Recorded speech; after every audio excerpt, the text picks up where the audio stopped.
Hello, friends. Did you know that nearly 80% of those who watch my videos aren't subscribed? If you enjoy the content, I'd truly appreciate it if you hit that subscribe button. It helps a lot. Also, don't forget to leave a like and share your thoughts in the comments. Your interaction not only supports the channel's growth, but also helps these stories reach more people. Thank you all for being here. By the way, where are you watching from? Let me know in the comments.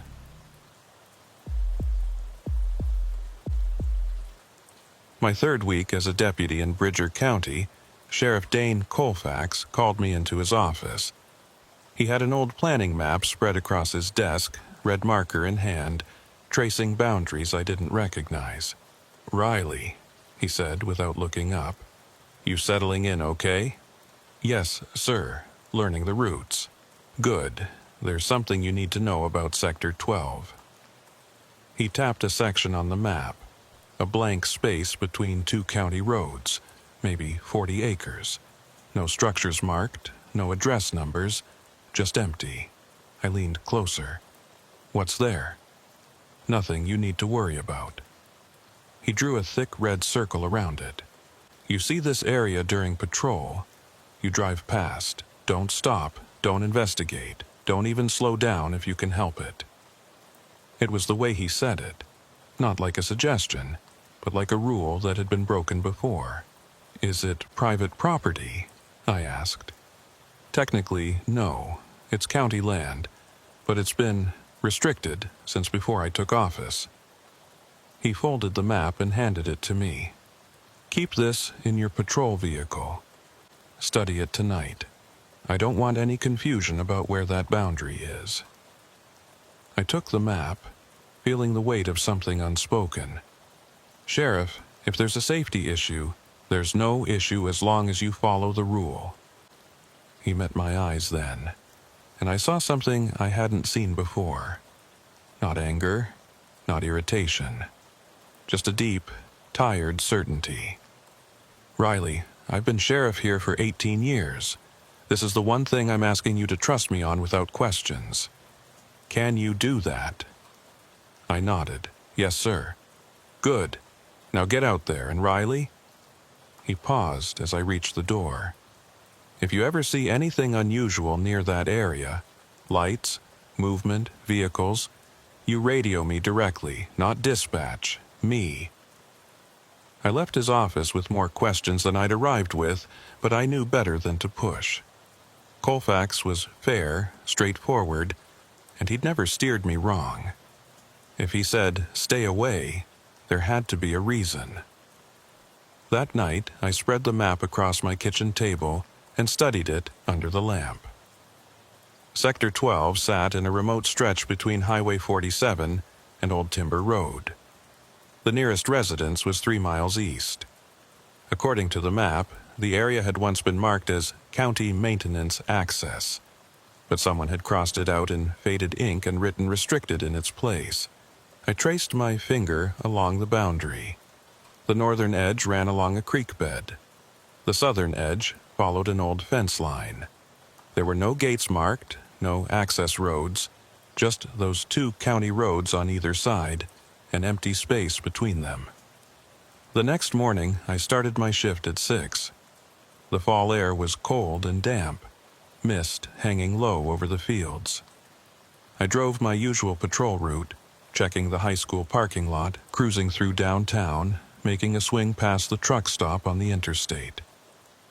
Around 9, I found myself on Highway 47, heading north. I wasn't planning to go near Sector 12, I was just following my route. But as I came around a bend in the road, I saw it for the first time.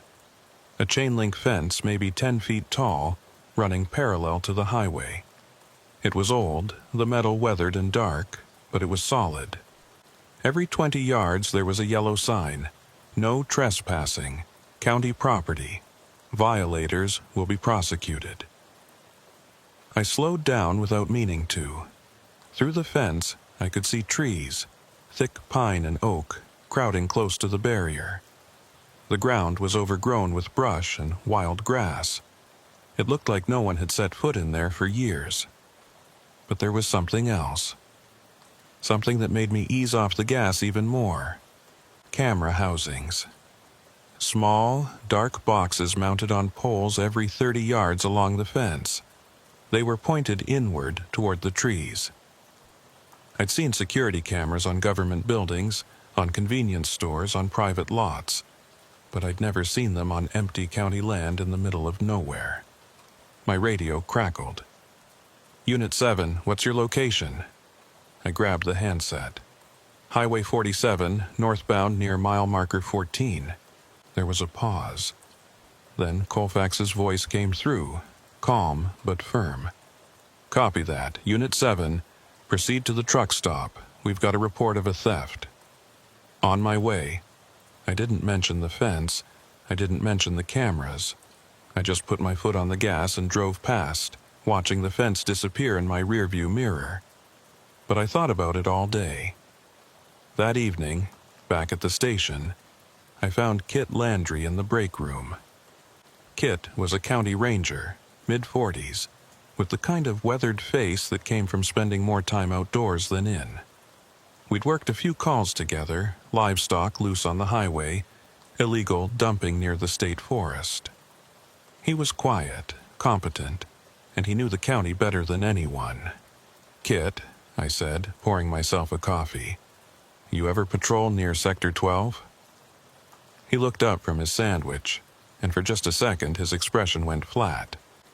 No, just wondering. I saw that fence today. Looked pretty secure for county land. Kit set down his sandwich and wiped his hands on a napkin, taking his time. Riley, how long you been working here? 3 weeks. 3 weeks. He nodded slowly. Let me give you some advice. There are places in this county where the rules are different. Not because anyone wants them to be, just because that's how it is. Sector 12 is one of those places. What's out there? Nothing. He said it too quickly, and that's the point. It's nothing. So there's no reason to go looking. But the cameras are there to make sure it stays nothing. Kit stood up, gathering his trash. Sheriff gave you the talk, right? The rule? Yeah? Then follow it. Trust me, Riley. Some things are restricted for a reason, and the reason doesn't always make sense until it's too late. He left, and I sat there with my coffee, staring at the wall. Over the next 2 weeks, I drove past Sector 12 maybe a dozen times. I never stopped. I never slowed down more than I had to. But I always looked. The fence was always there, solid and unbroken. The cameras never moved. The trees never changed. It was like looking at a photograph, static, frozen, dead. But one morning, everything shifted. It was early October, just after dawn. I was heading north on Highway 47, the road empty except for me. The mist was heavy that day, rolling across the fields in thick gray sheets. Visibility was maybe 50 yards. As I came around the bend near Sector 12, I saw something that shouldn't have been there. A car, pulled off onto the shoulder, right next to the fence. I slowed down, my stomach tightening. It was an old sedan, maybe 15 years old, covered in road dust. The driver's door was open. I pulled in behind it and hit my lights. Dispatch, Unit 7. I've got a vehicle stopped on Highway 47 near mile marker 14, running the plate now. I called in the number and waited, scanning the area. The mist was thick around the car, and I couldn't see anyone inside or nearby. Unit 7, that vehicle is registered to a Patricia Hollis, age 62, address in Millerton. No wants or warrants. Copy. I'm going to make contact. I stepped out of my cruiser, one hand resting on my radio. Sheriff's Department. Is anyone here? No answer. Just the sound of wind moving through the trees behind the fence. I approached the car slowly. The driver's seat was empty. Keys were still in the ignition. A purse sat on the passenger seat. Wallet inside, $53 in cash. No signs of struggle. No blood. No damage. But on the dashboard, someone had written something in the condensation on the inside of the windshield. 2 words traced with a finger. Don't look. The letters were already fading, moisture beading and running down the glass. But they'd been written recently, within the last few minutes. I stepped back from the car and keyed my radio. Dispatch, I need the sheriff at my location. And tell him it's about Sector 12. Copy, Unit 7. Sheriff is en route. I stood there, next to that empty car, and for the first time since I'd started this job, I felt something I hadn't felt before. Not fear, exactly, but something close to it, a feeling like I was being watched, not by cameras, by something else. I turned and looked at the fence. Through the chain link and the mist, I could see the trees. Dark, still, silent. And somewhere in that silence I heard it.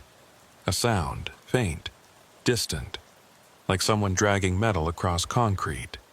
It stopped, started again.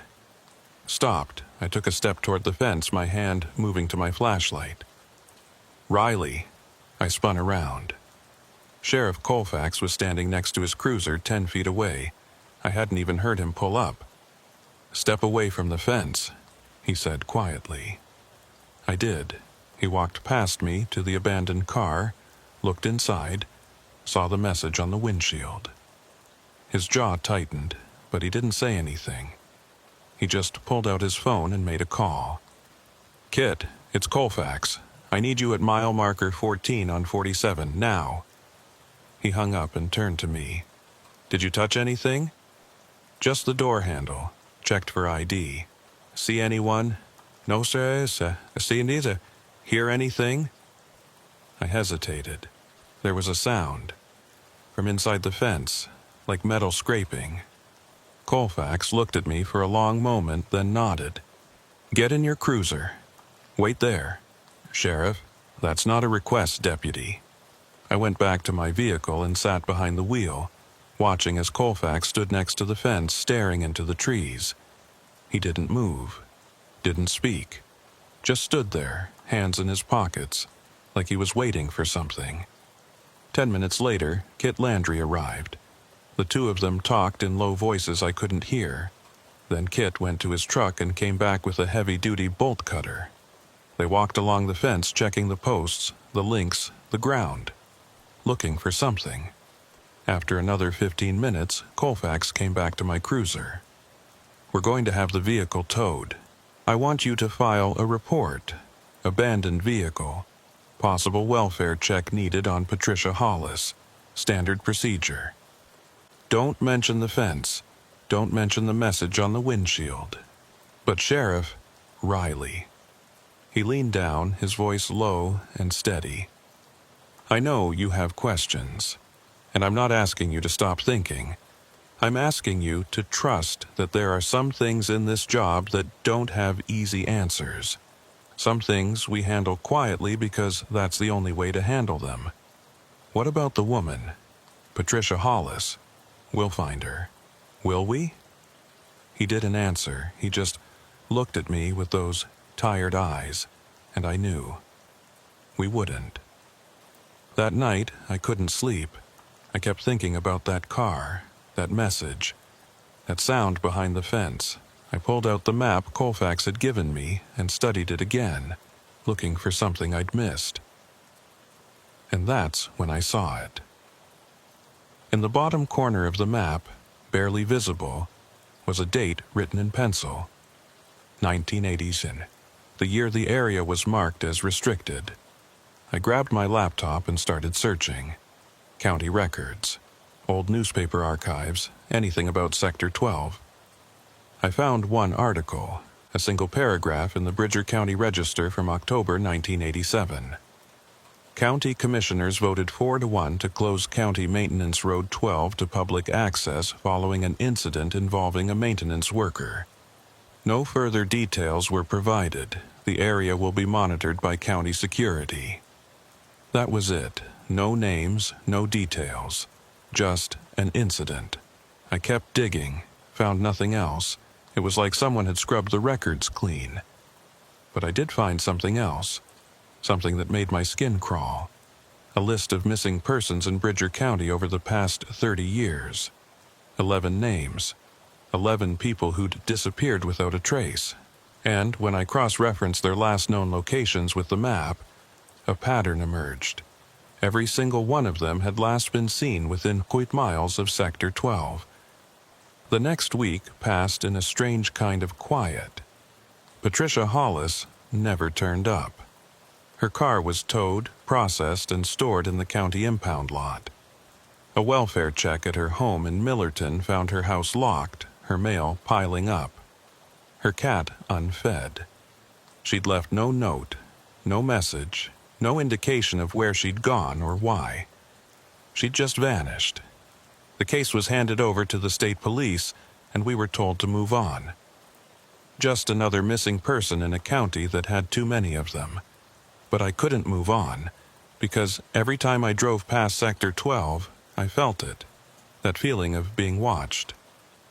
I mentioned it to Kit one afternoon when we were both getting gas at the truck stop. He was filling up his Ranger truck and I pulled in next to him. "Kit, can I ask you something?" He didn't look at me. "Depends. How many people have gone missing near Sector 12? His hand tightened on the gas pump. "I don't know what you're talking about." I looked it up. 11 people in 30 years. That's not normal. Riley. He turned to face me then, and his expression was harder than I'd ever seen it. "You need to let this go." "I can't. There's something wrong out there. Something the department isn't talking about." There are a lot of things the department doesn't talk about. That's how it works. He finished filling his tank and hung up the pump. "You want some advice? Stop looking. Stop asking questions. Do your job, go home, and forget about that place." "What if I can't?" Kit stepped closer, lowering his voice. "Then you're going to end up like the others." My blood went cold. What others? The ones who couldn't let it go. He walked back to his truck, then paused. "There's a reason Colfax has been sheriff for 18 years, Riley. It's because he knows when to look away. You'd do well to learn that lesson before it's too late." He drove off, leaving me standing there with more questions than before. That night, I made a decision I knew I'd regret. I was going to Sector 12, after dark, alone. I told myself it was just reconnaissance. I'd park on Old Timber Road, the southern boundary, and take a look at the fence from the other side. Maybe get a better sense of what was behind all those cameras. I wouldn't cross the fence. I wouldn't break any rules. I'd just look. But deep down, I knew I was lying to myself. I waited until midnight, then changed into civilian clothes. Jeans, a dark jacket, boots. I left my service weapon at home and took my personal truck instead of the cruiser. If anyone saw me, I wanted it to look like I was just a civilian out for a drive. Old Timber Road was a narrow dirt track that ran along the southern edge of Sector 12. It was rarely used, mostly by hunters during deer season. At night, it was completely deserted. I parked about a quarter mile from the fence and walked the rest of the way, using my flashlight sparingly. The woods on either side of the road were thick and dark, the kind of dark that feels heavy, like something pressing against you. After about 10 minutes, I reached the fence. It was the same as the one on Highway 47, 10 feet tall, chain link, topped with barbed wire. But this side was different. The trees grew right up against it, branches pressing through the gaps in the metal, and there were no cameras here. At least, none that I could see. I stood there, shining my flashlight through the fence, trying to see what was on the other side. Trees, thick underbrush, darkness. Nothing unusual, nothing out of place, but then I heard it again. That sound, metal scraping against concrete. It was faint, distant, somewhere deep in the woods beyond the fence.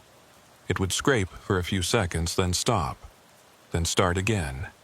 Scrape, stop, rhythmic, deliberate. I felt my pulse quicken.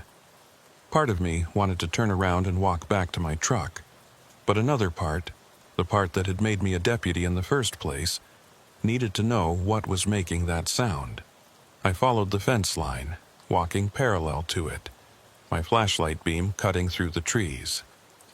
The sound grew louder as I moved east, and after about 50 yards, I saw something that made me stop. A gap in the fence. Not a hole or a cut. A gate. Small, maybe 4 feet wide, secured with a heavy chain and padlock. But it was recent. The metal was clean, not weathered like the rest of the fence. Someone had put this gate here, and someone was using it. I crouched down and examined the ground near the gate. Fresh tire tracks in the dirt. A vehicle had been here within the last few days. My radio crackled. I nearly jumped out of my skin. I'd left my personal radio in the truck, but the sound was so similar, so unexpected, that for a second I thought, but no, it wasn't my radio. It was coming from the other side of the fence. I stood up slowly, aiming my flashlight toward the sound. About 20 yards inside the fence, I saw it. A radio, one of our department radios, sitting on top of a tree stump. It crackled again, and then I heard a voice. My voice. "Unit 7, what's your location?" It was the transmission from 2 weeks ago, the morning I'd first driven past Sector 12. My stomach dropped. The radio crackled again, and this time I heard Colfax. "Copy that. Unit 7, proceed to the truck stop." Then static, then silence. I stood there, staring at that radio, trying to make sense of what I was seeing. How did our radio get in there? Who was playing back old transmissions? And then I realized something even worse. If that radio was there, someone had been listening. Someone had heard every transmission I'd made near Sector 12, every conversation, every location. Someone knew I was here. I backed away from the fence, my heart pounding. The scraping sound had stopped. The woods were silent now. Too silent. I turned and started walking back toward my truck, moving faster than before. The trees seemed closer, the darkness thicker. I kept my flashlight pointed ahead, trying not to think about what might be behind me. And then I heard footsteps. Not on my side of the fence. On the other side. Someone was walking parallel to me, matching my pace, staying just out of sight in the trees. I stopped. The footsteps stopped. I walked. The footsteps walked. "Who's there?" I called out. No answer. Just the sound of wind through the branches. I started running. The footsteps ran too, crashing through the underbrush faster than I was, gaining on me. I reached my truck, fumbled with the keys, got the door open. I threw myself inside, slammed the door, locked it. Started the engine. As I pulled away, my headlights swept across the fence one last time. And standing there, gripping the chain link with both hands, was a figure. I only saw it for a second, just a silhouette, but I could see enough to know it was watching me. And then I was gone, speeding down Old Timber Road, my hands shaking on the wheel. I didn't stop until I was back in town, parked outside my apartment. I sat there in my truck for 20 minutes, trying to steady my breathing, trying to convince myself I'd imagined it. But I hadn't. I knew I hadn't. Someone, or something, was inside Sector 12, and they knew I'd been there. The next morning, I showed up for my shift exhausted and on edge. I'd barely slept, and when I did, I dreamed of that figure at the fence, those hands gripping the metal. Colfax called me into his office before I even made it to the patrol room. "Riley, sit down." I sat. He closed the door behind me. "I'm going to ask you a question," he said, "and I want you to answer honestly. Did you go to Sector 12 last night?" My throat went dry. "How did you— the cameras, they're motion activated. And last night, around 12:30, one of them picked up a figure near the southern fence line. He turned his computer monitor toward me. This look familiar? On the screen was a grainy black and white image. It showed a person, me, standing at the fence, flashlight in hand. "Sheriff, I can explain." "I don't want an explanation." He closed the image and looked at me. "I want to know if you saw anything." I hesitated. I heard something, a scraping sound, and there was a radio, one of ours. Someone was playing back old transmissions. Colfax's expression didn't change, but his jaw tightened. What else? Someone was following me, on the other side of the fence, and when I left, I paused. I saw someone standing there, watching. He nodded slowly, like I'd just confirmed something he already knew. "Riley, I'm going to be direct with you. What you did last night was stupid and dangerous, but it's done, so now I need to know. Are you going to let this go, or are you going to keep pushing?" "Sheriff, there's something out there. Something we should be investigating." "No." He cut me off. "There's something out there we should be avoiding. There's a difference." He stood up and walked to the window, looking out at the parking lot. "Riley, I've been in law enforcement for 32 years. I've seen things that would make your skin crawl, but the one thing I've learned is this. Some cases don't have solutions. Some questions don't have answers. And some places are better left alone. But what about Patricia Hollis? What about the other missing people? They made the same mistake you almost made last night. They got curious. They went looking for answers." He turned back to me, and they found something they shouldn't have. "What did they find?" He didn't answer. He just looked at me with those tired eyes and said, "Go home, Riley. Take the day off. Think about whether this job is right for you. Because if you can't follow orders, if you can't trust me when I tell you to stay away from something, then you don't belong in this department." I left his office feeling like I'd been punched in the gut. I wasn't being fired, but I'd been given an ultimatum. Drop it or leave. I went home. I tried to sleep. I tried to watch TV to distract myself. But all I could think about was that figure at the fence, and the radio, and the footsteps. Around 3 in the afternoon, my phone rang. Unknown number. I answered. "Hello?" Static. Just static. Like a radio that wasn't quite tuned in. "Hello?" I said again. And then, through the static, I heard it. My own voice. "Unit 7, what's your location?" The line went dead. I stared at my phone, my hands shaking. Someone was calling me, someone who had access to our radio transmissions, someone who wanted me to know they were listening. That night, I made a decision. I wasn't going back to Sector 12, but I wasn't dropping this either. I was going to find out what happened in 1987. I was going to find out why that area was restricted. And I was going to find out who, or what, was behind that fence. Even if it cost me my badge, I spent the next 3 days digging. Not at work, I couldn't risk Colfax finding out, but at home, late at night, using every resource I could access without raising flags. I started with the county archives. Most of the records from the 80s had been digitized, but there were gaps. Convenient gaps. Months where reports were missing or marked as lost or damaged. And 1987 had more gaps than any other year. But I found something. A budget report from November 1987 that mentioned an emergency expenditure of $47,000 for security infrastructure installation, County Road 12 area. $47,000 in 1987 was serious money. That wasn't a few cameras and a fence. That was a fortified perimeter. I kept digging. Found a personnel report from December 1987 listing 3 county maintenance workers who'd been placed on indefinite administrative leave. No names, no reasons. Just gone. Then I found something that made my blood run cold. A death certificate. Eugene Marsh, age 34, county maintenance worker. Date of death, October 19th, 1987.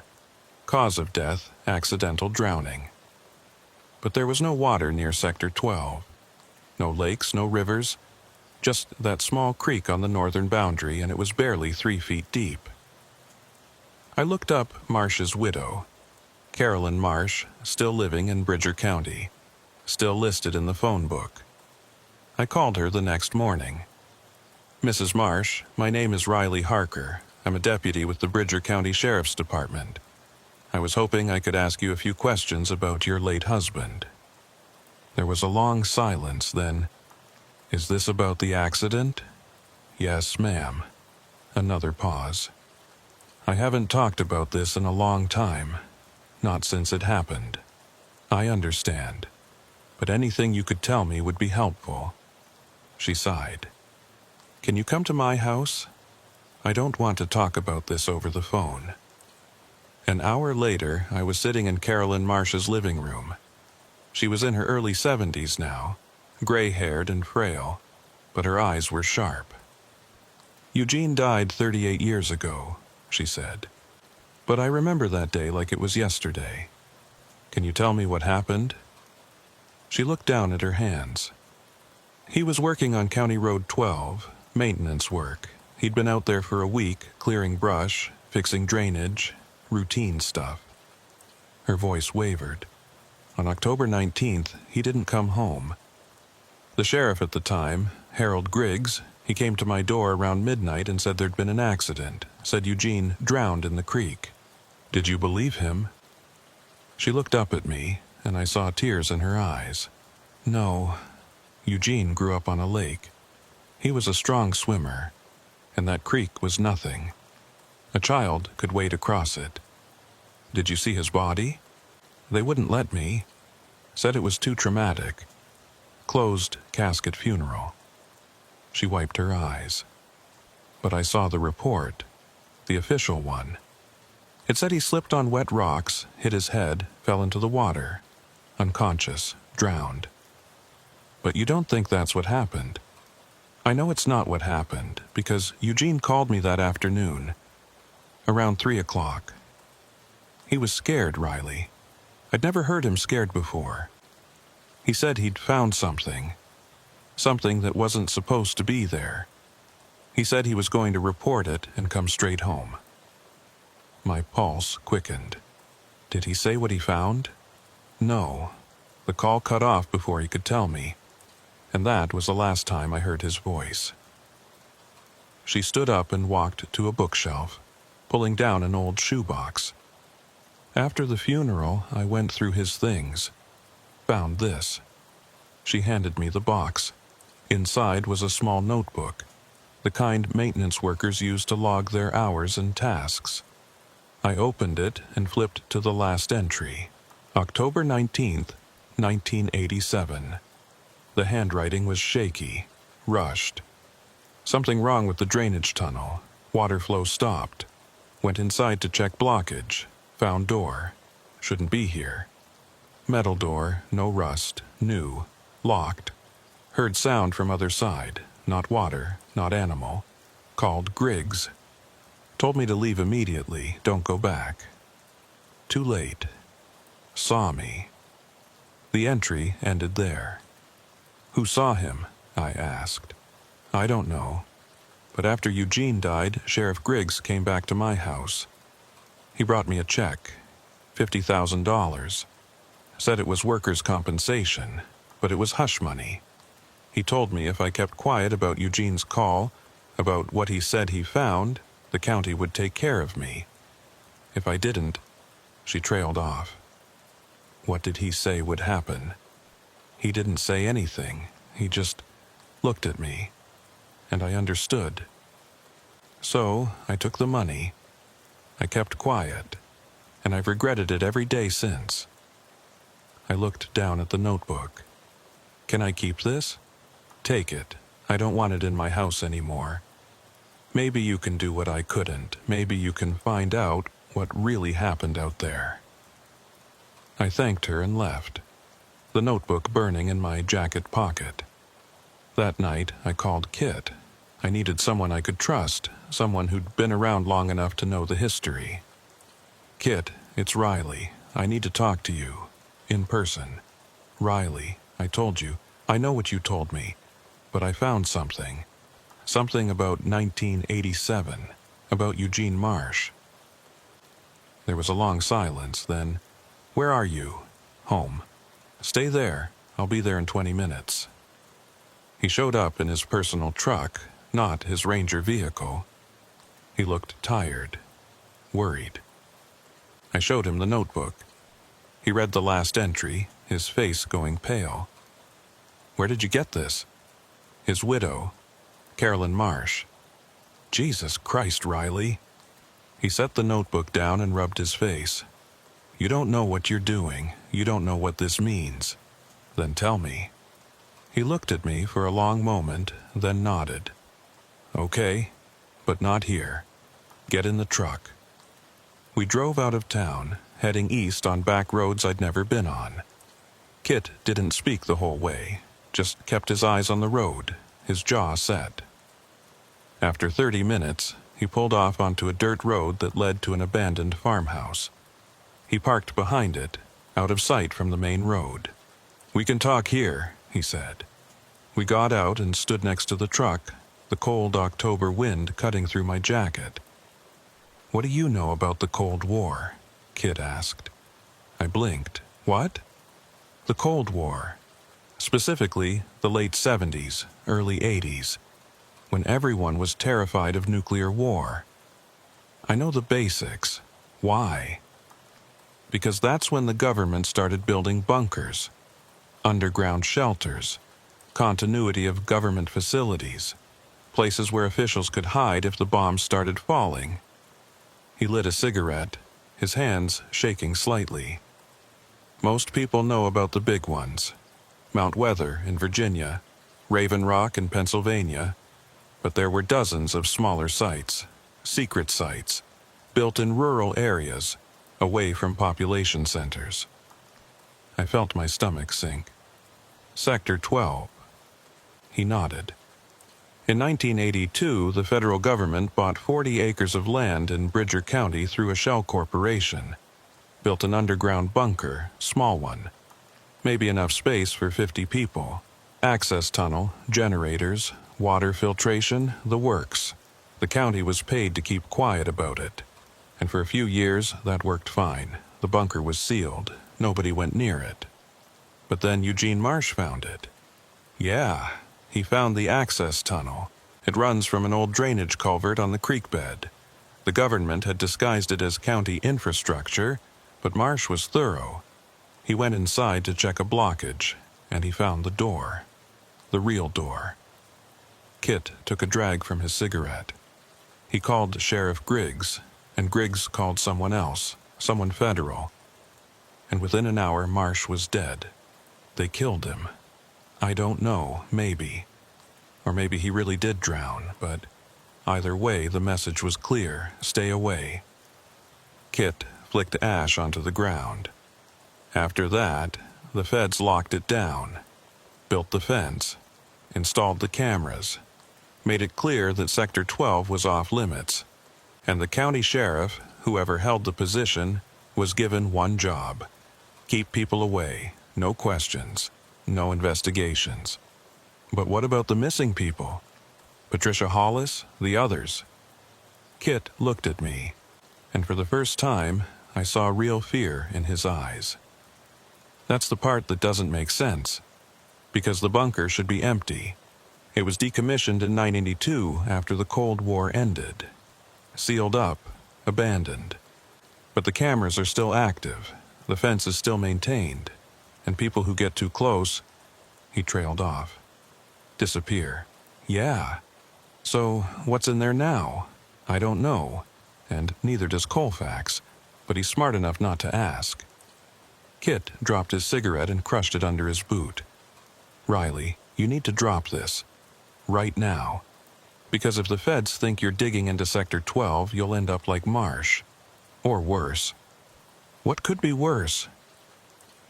He didn't answer, he just looked at me, and I understood. The missing people, they hadn't just disappeared, they'd been taken. And whatever was behind that fence, it was still there. I went home that night and stared at Eugene Marsh's notebook for hours. I read the last entry over and over, trying to make sense of it. Saw me. Who saw him? A federal agent? A security guard? Or something else? I thought about Patricia Hollis, about the message on her windshield. Don't look. She'd seen something, and it had seen her. My phone rang. Unknown number again. I answered. Hello? Static, then my voice, distorted and broken. Unit 7, what's your location? Who is this? More static, then another voice. Unfamiliar, low, rasping. Stay away. The line went dead. I set the phone down, my hands shaking. Someone was warning me or threatening me. I couldn't tell which. But I knew one thing for certain. I wasn't staying away. The next night I did something I knew I'd regret. I went back to Sector 12. But this time I wasn't alone. I called Kit and told him my plan. He said I was insane. He said I'd get myself killed. But in the end he agreed to come with me. One time, he said. We go in, we look around, we get out, and then we never talk about this again. We met at midnight on Old Timber Road. Both of us in civilian clothes, both of us armed. Kit brought bolt cutters and a crowbar. I brought flashlights and a camera. We go through the southern gate, Kit said. The cameras don't cover that area as well, and if we're quick, we can get in and out before anyone notices. We walked to the gate in silence, the woods dark and still around us. When we reached it, Kit cut the chain with the bolt cutters. The metal snapped with a loud crack that echoed through the trees. We both froze, listening. Nothing. Kit pulled the gate open and we stepped through. The air felt different on the other side. Colder, heavier, like walking into a freezer. We moved quickly, staying low, using our flashlights sparingly. The trees were thick, the underbrush tangled. It felt like no one had been in here in years. After 10 minutes, we found it. The creek bed, exactly where Kit said it would be. And in the side of the creek bed, half hidden by overgrown vines and debris, was a concrete culvert. Maybe 4 feet in diameter, old, weathered. Kit pulled the vines away, revealing a heavy metal grate covering the opening. It was locked, but the lock was rusted. One good hit with the crowbar, and it broke free. We pulled the grate aside and shone our lights into the tunnel. It sloped downward, disappearing into darkness. "This is it," Kit whispered. "The access tunnel." We climbed inside, crouching to fit. The walls were slick with moisture, the air stale. Our flashlights cut through the darkness, revealing rusted pipes and crumbling concrete. After about 50 yards, the tunnel opened into a larger space. A maintenance room. Old equipment lined the walls. Generators, water pumps, electrical panels. Everything covered in dust and rust. And at the far end of the room, just like Eugene Marsh had written, was a door. A metal door, no rust, clean, new. Kit approached it slowly, his hand on his sidearm. "This shouldn't be here. This should be sealed, decommissioned." He tried the handle. Locked. But next to the door was a keypad. Digital, powered. "Someone's been here," I said. "Recently." Kit didn't respond. He just stared at the keypad, his face pale. And then we heard it. From the other side of the door. That sound, the scraping, metal on concrete. We both stepped back, our hands moving to our weapons. The sound stopped, then, slowly, the keypad beeped. Someone was entering a code from the inside. "We need to leave," Kit whispered. "Now."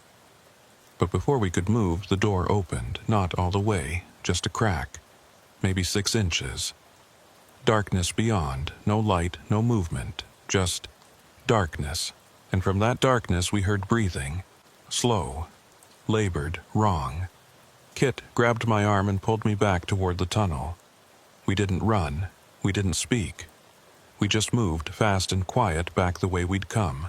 Behind us, the door opened wider. We didn't look back. We climbed out of the culvert, through the gate, and we ran. Ran until we reached our vehicles.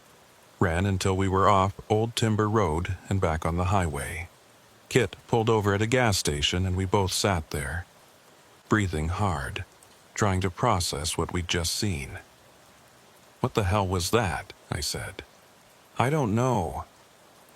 Kit's hands were shaking on the steering wheel. "But we're not going back, ever. We have to report this. To who? The sheriff? The feds? You think they don't already know?" He looked at me. "Riley, whatever's down there, it's not our problem. It's above our pay grade, way above. But the missing people are gone, and there's nothing we can do about it." He started his truck. "Go home. Forget about tonight. And for God's sake, stay away from Sector 12. He drove off, leaving me alone in the parking lot. I went home. I tried to sleep, but I couldn't stop thinking about that door, about the darkness beyond it, about the breathing. The next morning, I showed up for my shift. Colfax was waiting for me in his office. "Riley, sit down." I sat. He turned his computer monitor toward me. On the screen was a black and white image from last night. 2 figures near the southern fence, me and Kit. "I'm going to say this once," Colfax said. "You're done. No more questions. No more investigating. You follow orders, or you turn in your badge. Those are your options. Sheriff, I'm not finished." He closed the image. "Last night you crossed a line, and I can't protect you anymore. So here's what's going to happen. You're going to forget about Sector 12. You're going to go back to being a good deputy. And you're going to trust that some things are better left alone. What if I can't?" He looked at me for a long moment. "Then you'll end up like Eugene Marsh. And I'll have to knock on your mother's door and tell her you had an accident." I left his office and went to my cruiser. I sat there for a long time, staring at the steering wheel. I had a choice: follow orders and stay safe, or keep pushing and risk everything. I thought about Patricia Hollis, about the 11 missing people, about Eugene Marsh's notebook, and I thought about that door, that darkness, that breathing. I made my choice. That night, I went back to Sector 12. Alone. I didn't tell Kit. I didn't tell anyone. I just went. I parked on Old Timber Road and walked to the southern gate. The chain had been replaced, but I cut it again. I went through. I found the culvert. I climbed inside. I made my way down the tunnel to the maintenance room. The door was still there. Still closed. But this time, there was something different. A message, written on the door in chalk. 3 words: "You were warned." I stood there, staring at those words, my flashlight beam shaking in my hand. And then I heard it. Behind me, in the tunnel. Footsteps, slow, deliberate. Coming closer, I turned, my flashlight cutting through the darkness, and I saw it. A figure standing at the entrance to the maintenance room. Tall, thin, wrong. It didn't move, it just stood there, watching me. I raised my weapon. "Stop! Sheriff's Department!" It took a step forward. I fired. The shot echoed through the tunnel, deafening. But the figure didn't fall, didn't flinch. It just kept walking. I fired again, and again. Nothing. I turned and ran toward the door, the metal door, the only other way out. I slammed into it, grabbed the handle, pulled, locked. The footsteps behind me grew louder. I pounded on the door. "Let me in, please." The keypad beeped, the door opened, and I fell through, into darkness. The door slammed shut behind me. And for a moment there was silence. Then I heard breathing. Not behind me, not in front of me, all around me. I turned on my flashlight, and I saw them, dozens of figures, standing in the darkness, motionless, watching, and in the center of the room, sitting on the floor, was Patricia Hollis. She looked up at me, her eyes empty. "You shouldn't have come," she whispered, and then my flashlight died. I don't know how long I was down there, hours, days, it felt like forever. But when I woke up, I was in my truck, parked on Old Timber Road. The sun was rising.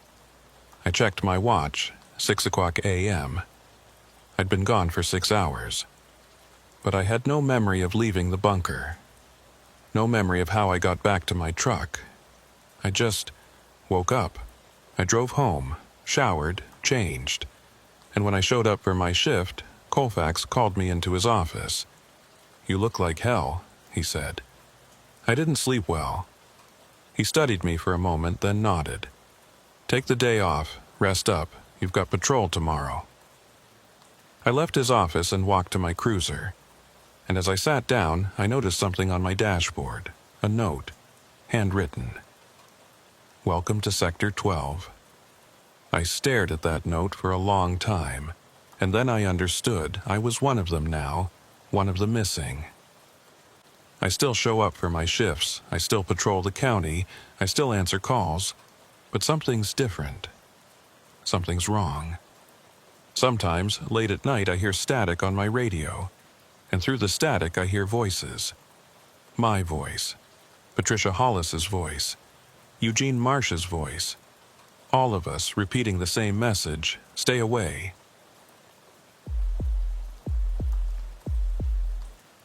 I'd been working patrol for the Sheriff's Department in Hackett County for about 8 months when I first heard about Water Tank 19. It came up during a briefing on a Tuesday morning, casual as anything, like it was just another location on the map. Sheriff's Deputy Noah Lemick, that's me, sitting in the briefing room with 5 other deputies, drinking bad coffee and listening to Sergeant Whalen go through the weekly updates. "Route assignments," he said, clicking through a slide on the projector. "Noah, you're taking Sector 4 this week. North District, County Roads 200 through 215, and the industrial zone out past Mercer Creek." I nodded, making notes. "One thing," Whalen added, not looking up from his clipboard. "Water Tank 19 is in your sector. It's the old water treatment facility off Route 211. It's been decommissioned since 2003. "Got it," I said. "You don't patrol it after dark." I looked up. "What?" "After dark, you stay clear of that facility. No welfare checks, no trespassing calls, nothing. If someone reports activity there at night, you log it and move on. Don't investigate." The room went quiet. The other deputies didn't seem surprised. They just kept drinking their coffee, looking at their phones. "Why not?" I asked. Whalen finally looked at me. "Because those are the standing orders. Have been for 20 years. But if someone's trespassing, then they're trespassing on county property, and we'll deal with it in the morning. At night, you leave it alone." He moved on to the next slide before I could ask anything else. After the briefing, I caught up with one of the senior deputies in the parking lot. Guy named Marcus. Been on the force for 15 years. "Marcus, what's the deal with Water Tank 19? He unlocked his cruiser and tossed his bag in the back seat. "No deal, just follow the orders." "Come on, there's gotta be a reason we don't patrol it at night." Marcus sighed and looked around, making sure no one else was listening. "Look, Noah, I don't know the whole story, but I know guys who've ignored those orders, and I know they don't work here anymore." "They got fired?" "Some of them, others just quit. Said they didn't want to work night shifts anymore. He climbed into his cruiser. Take my advice. Don't ask questions about that place. Just stay away after dark. He drove off, leaving me standing there with more questions than I'd started with. That afternoon, I decided to take a drive out to Water Tank 19 during daylight, just to see what all the fuss was about. Route 211 was a 2-lane county road that ran through farmland and patches of pine forest. After about 6 miles, I saw the turnoff, a gravel access road with a rusted gate hanging open on broken hinges. A faded sign read, Hackett County Water Authority, Facility 19, Authorized Personnel Only. I turned onto the access road and drove slowly, taking it all in.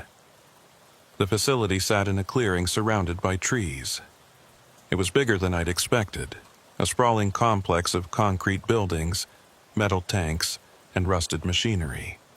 Everything was covered in years of neglect. Weeds growing through cracked pavement, windows broken or boarded up, chain-link fencing sagging and torn. But the strangest thing was how intact it all looked. Like someone had just walked away one day and never came back. I parked near the main building and got out. The place was silent except for the wind moving through the trees and the distant call of crows. The main structure was a 2-story concrete block building with a flat roof. The windows on the ground floor were covered with steel grates. The door was padlocked, and next to it was a newer-looking sign, No Trespassing.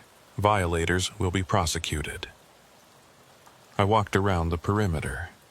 Behind the main building were the tanks, massive cylindrical structures, maybe 30 feet tall, connected by a maze of pipes and catwalks. Most of them had numbers stenciled on the side in faded paint, 15, 16, 17, 18, and at the far end of the complex, separated from the others by about 50 yards, was Tank 19. It was identical to the others in size and shape, but something about it felt different. Wrong. The ground around it was clear. No weeds, no grass, just bare dirt. And the metal surface was covered in something dark. Rust, maybe. Or something else. I walked closer, my hand resting on my sidearm without really thinking about it. The tank had a maintenance ladder running up one side to a hatch at the top. At the base was a heavy steel door with a wheel lock, like something you'd see on a submarine. And bolted across the door were 3 separate padlocks. New ones, heavy duty. I crouched down and examined the ground near the door, and that's when I saw them. Footprints. In the dirt. Fresh. Not boot prints like you'd expect from maintenance workers or deputies. These were bare feet, multiple sets, different sizes, leading from the tree line to the tank door, and then back again. I stood up, my pulse quickening, and looked toward the trees. The forest was dark and thick, even in daylight, and for just a moment I thought I saw movement, a shadow shifting between the trunks. I unclipped my radio. "Dispatch, this is Unit 12. I'm at Water Tank 19, doing a daylight inspection. Everything looks secure, but I've got fresh footprints near Tank 19 itself. Possible trespassers." Sierra Holcomb's voice came back, calm and professional. She'd been dispatched for Hackett County for 12 years, and her voice was one of the most reassuring sounds in the world when you were out on patrol alone. "Copy, Unit 12. Do you need backup?" "Negative. It's daytime. Just wanted it logged." "Roger that. And Noah, be careful out there." "Always am." I took a few photos of the footprints with my phone, then walked back to my cruiser. As I drove away, I kept glancing in my rearview mirror at Tank 19, standing there in the clearing like a monument to something I didn't understand. That night, I called Sierra after my shift. We'd developed a kind of friendship over the months, the kind that happens when you spend hours talking over the radio in the middle of the night when nothing's happening, and you're both just trying to stay awake. "Hey, Noah, what's up? You got a minute? I wanted to ask you about water tank 19. There was a pause. What about it? Why don't we patrol it after dark? Another pause, longer this time. You went out there today, didn't you? Yeah, during daylight. And I found footprints. Bare feet, fresh. Someone's been out there recently. Sierra sighed. Noah, I'm going to tell you the same thing I tell every new deputy who asks about that place. Follow the standing orders. Don't patrol it at night. Don't investigate calls there after dark. Just leave it alone. But why? Because I've been working dispatch for 12 years, and in that time I've sent 3 deputies out to water tank 19 at night. None of them filed a report. 2 of them quit within a week. The third one transferred to a different county and won't return my calls. What happened to them? I don't know. They won't talk about it. But I know they saw something. Something that scared them enough to walk away from a career. Her voice softened. Noah, I like you. You're a good deputy. So do me a favor and just trust me on this one. Stay away from that place after dark. I wanted to argue. I wanted to demand answers. But something in her voice stopped me. Okay, I said. I'll stay away. Good. Now go get some sleep. You're on night shift tomorrow. I hung up and sat there in my apartment, staring at the photos on my phone. Those footprints. Those bare, human footprints leading to a locked tank in the middle of nowhere. What were they doing out there? The next week passed uneventfully. I patrolled my sector during the day and early evening. Avoided water tank 19 after dark like I'd been told, and tried not to think about those footprints. But then, on Friday night, everything changed. I was on night patrol, cruising down Route 211 around 11 o'clock p.m., when my radio crackled. Unit 12, this is dispatch. Go ahead, Sierra. I've got a call from a truck driver on Route 211. He says he saw lights at the old water facility. Multiple lights, moving around inside the fence. My stomach tightened. Copy. What's my instruction? There was a pause. I could hear Sierra typing on her keyboard. Standing orders say to log it and move on. But Noah... The caller sounded really concerned. He said it looked like a lot of people in there. I pulled over to the side of the road, thinking, how many people? He said at least a dozen, maybe more. A dozen people at water tank 19 in the middle of the night. That wasn't just trespassing, that was something organized. Sierra, I'm going to do a drive-by, just to assess the situation. I won't engage. Noah, I won't engage. I'll just look. If it's serious, I'll call for backup. Another pause, then, be careful and stay on the radio. Will do. I pulled back onto Route 211 and headed toward the facility. My headlights cut through the darkness, illuminating the trees on either side of the road. The night was clear and cold, the kind of cold that makes your breath fog. As I approached the access road, I killed my headlights and pulled over. I sat there for a moment, listening. The radio was quiet except for the occasional crackle of static. I grabbed out my flashlight and got out of the cruiser, moving quietly toward the entrance of the facility. The gate was still hanging open, just like it had been during the day, and the truck driver had been right. There were lights inside the fence. Not flashlights, something else. A soft, flickering glow, like candlelight or lanterns. And I could see movement, shadows shifting against the walls of the buildings. I crept closer, staying low, keeping to the trees along the access road. My heart was pounding, but I kept my breathing steady. I'd been trained for this. Observe, assess, report. Don't engage without backup. I got within about 50 yards of the main building and crouched behind an old equipment shed. From there, I had a clear view of the complex. There were people inside the fence. At least 15 of them, maybe more. They were moving in a line, walking from the main building toward Tank 19. They were all barefoot, all wearing what looked like white or pale-colored clothing. And they weren't talking. Not a sound. Just silent movement. I pulled out my phone and started recording. The camera quality wasn't great in the low light, but it was better than nothing. The line of people reached Tank 19 and formed a circle around it. They stood there, completely still, facing the tank. And then, slowly, they all raised their hands and placed them against the metal surface.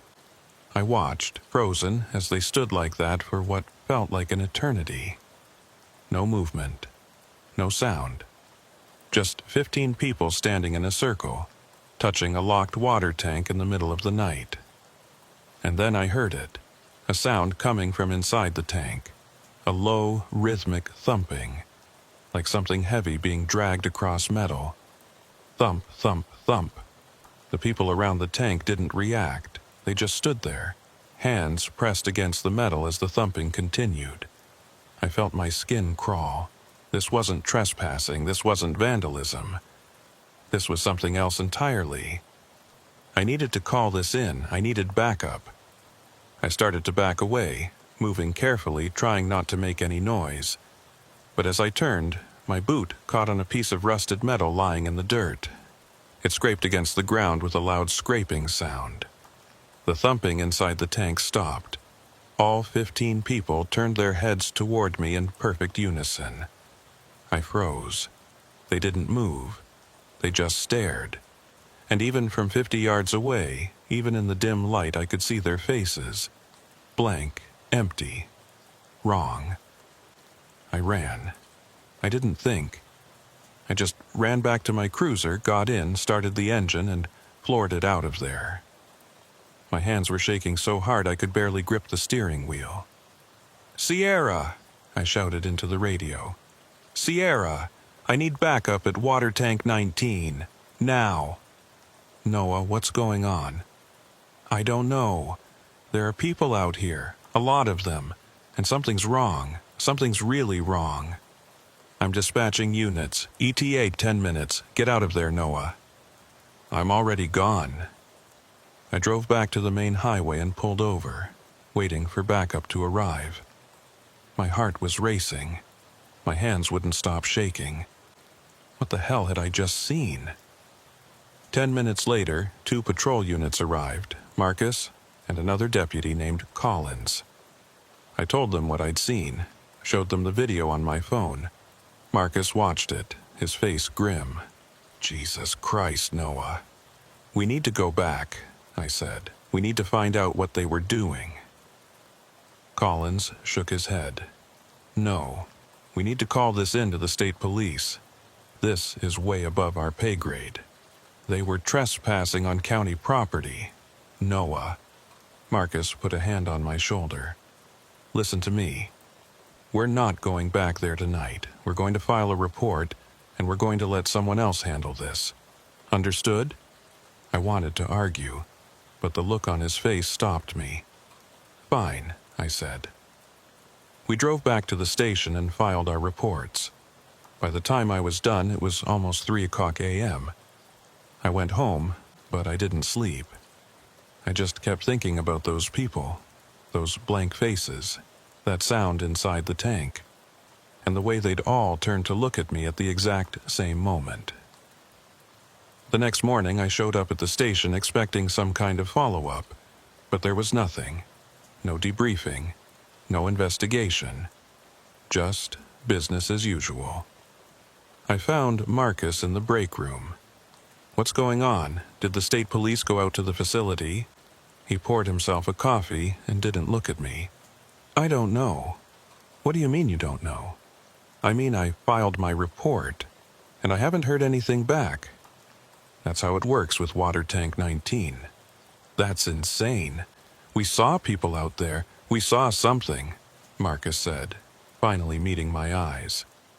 "But we don't know what, and we're not going to know, because that's not our job." "Whose job is it?" He didn't answer. He just walked out of the break room. I spent the rest of the day trying to get answers. I called the sheriff's office. I called the state police. I even called the county administrator's office. No one would talk to me about Water Tank 19. It was like the place didn't exist. That night, I got a call from Sierra. "Noah, can you meet me somewhere? I need to talk to you." "Yeah, where?" "The diner on Route 8. Off duty. Don't tell anyone." An hour later, I was sitting across from Sierra in a booth at the back of the diner. She looked tired, worried. "I shouldn't be telling you this," she said, stirring her coffee. "But after what you saw last night, I think you deserve to know." "Know what?" "Water Tank 19 isn't just an old water treatment facility. It's something else. Something the county doesn't talk about." I leaned forward. "What is it?" "I don't know exactly, but I know it was shut down in 2003 after an incident. A worker died out there, drowned, supposedly, but the details were sealed. And after that, the county issued standing orders. No one patrols the facility after dark. No investigations. No questions. Why? Because people who go out there at night see things, hear things, and most of them don't want to talk about it afterward." She looked at me. "I've been dispatch for 12 years, Noah. And in that time, I've logged over 30 calls about activity at Water Tank 19. Every single one of them was at night, and every single one of them was ignored. 30 calls. At least, maybe more. I stopped counting after a while." She wrapped her hands around her coffee mug. "But here's the thing. The calls aren't from locals. They're from truckers passing through. People who don't know about the standing orders. And when they call, I'm supposed to log it and do nothing. That's not right. I know. But that's the policy." I sat back, trying to process everything. "So, what do I do?" Sierra looked at me for a long moment. "You do what everyone else does. You follow the orders. You stay away from that place at night, and you forget about what you saw. I can't just forget. Yes, you can. Because if you keep pushing this, you're going to end up like the others. Out of a job. Or worse." "What's worse?" She didn't answer. She just finished her coffee and stood up. "Be smart, Noah. Let this go." She left, and I sat there alone in the booth, staring out the window at the dark highway. But I knew I couldn't let it go, because I'd seen those people. I'd heard that sound, and I needed to know what was inside Tank 19. I spent the next week trying to dig up information about Water Tank 19. I searched county records, old newspaper archives, anything I could find online. But there was almost nothing.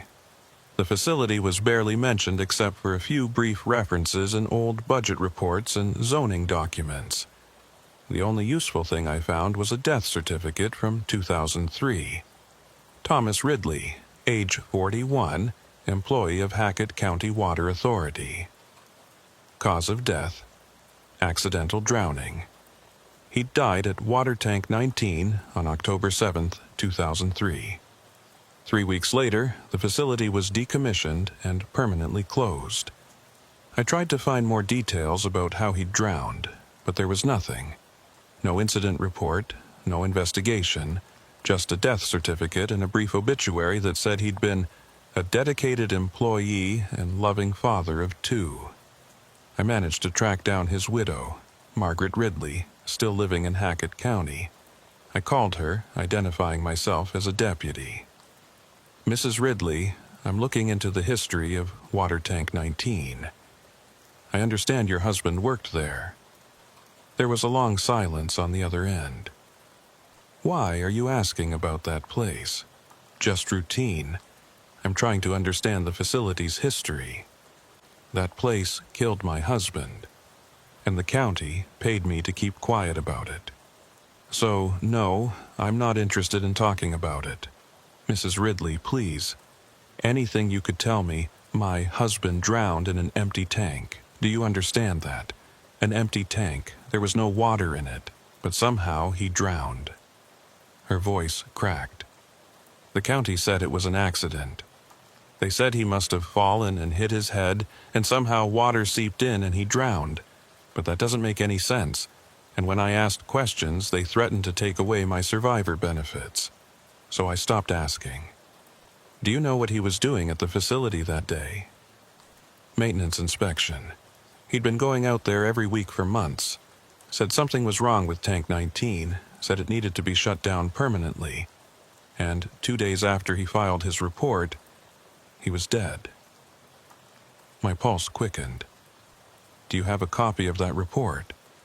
No, the county took all his files, sealed them. She paused, but I remember what he told me. He said there was water in Tank 19, even though the facility had been shut down for months. Even though all the pumps were offline, there was water in that tank, and it shouldn't have been there. What do you mean? He said the water was coming from somewhere else, somewhere underground. He wanted to drain the tank and investigate, but the county wouldn't authorize it. Said it was too expensive. And then he died. She took a shaky breath. Deputy, I don't know what you're investigating, but if it has anything to do with that place, my advice is to walk away. That facility isn't right. It never has been. She hung up before I could ask anything else. I sat there, staring at my phone, trying to piece it together. Thomas Ridley had found water in an empty tank. He'd wanted to investigate. And then he died. And now, 20 years later, people were gathering at that same tank in the middle of the night. What was in that water? That night, I was on patrol again. It was a quiet shift, a few traffic stops, one domestic disturbance call that turned out to be nothing. Around 1 o'clock a.m., I found myself driving on Route 211, not far from Water Tank 19. I knew I shouldn't. I knew I was supposed to stay away, but I couldn't stop thinking about what Mrs. Ridley had said. I pulled over to the side of the road about a mile from the facility and killed my lights. I sat there for a moment, listening to the quiet hum of the radio, the occasional crackle of static. And then I heard something else. A voice coming through the radio, faint, distorted. Unit 12. I grabbed the handset. This is Unit 12. Go ahead, dispatch. Nothing, just static. Sierra, do you copy? More static. And then, through the white noise, I heard it again. The water. My skin crawled. That wasn't Sierra's voice. It was deeper. Wrong. Who is this? Oh, don't drink the water. The radio went dead. Complete silence. No static, no voices, nothing. I tried calling dispatch, no response. I tried my cell phone, no signal. I was about to start the engine and get the hell out of there when I saw them. Headlights, coming down the access road from Water Tank 19. A vehicle, moving slowly. No plates that I could see. I ducked down in my seat, watching as the vehicle reached Route 211 and turned south, away from me. It was an old van, dark-colored, windows tinted. I couldn't see who was driving. I waited until it was out of sight, then started my cruiser and followed at a distance, keeping my lights off. The van drove for about 3 miles, then turned onto a side road I'd never patrolled before. County Road 204. It was barely more than a dirt track, winding through thick forest. I followed, staying far enough back that they wouldn't see me. After about a mile, the van pulled into a clearing and stopped. I parked on the road and got out, moving quietly through the trees. I could see the van in the clearing, its engine still running. The driver's door opened and someone got out. It was too dark to see clearly, but I could make out a figure. Average height, wearing dark clothing. They walked to the back of the van and opened the rear doors. And then they started unloading bodies. Not dead bodies. These people were moving. But they were limp, being dragged out of the van one by one and laid on the ground in a line. I counted 6 of them, all barefoot, all wearing pale clothing. The driver stood over them for a moment, then walked back to the van and drove away. I stayed hidden in the trees, watching the 6 people on the ground. They didn't move, didn't make a sound. And then, slowly, they started to wake up. One by one, they sat up, and without saying a word, they stood and walked into the forest. Not together, just walking, in different directions, like they were heading home. I waited until they were gone, then stepped into the clearing. The ground where they'd been lying was damp, not from rain. It hadn't rained in days, just damp, like they'd been wet. I crouched down and touched the dirt. It was cold, and it smelled like rust, like old metal. I pulled out my flashlight and examined the tire tracks from the van. They were deep, like the vehicle had been heavily loaded. I took photos of everything, the tracks, the damp ground, the clearing. Then I got back in my cruiser and drove straight to the station. It was 2:30 a.m. by the time I got there. Marcus was on duty, filing paperwork in the break room. "Marcus, I need to talk to you."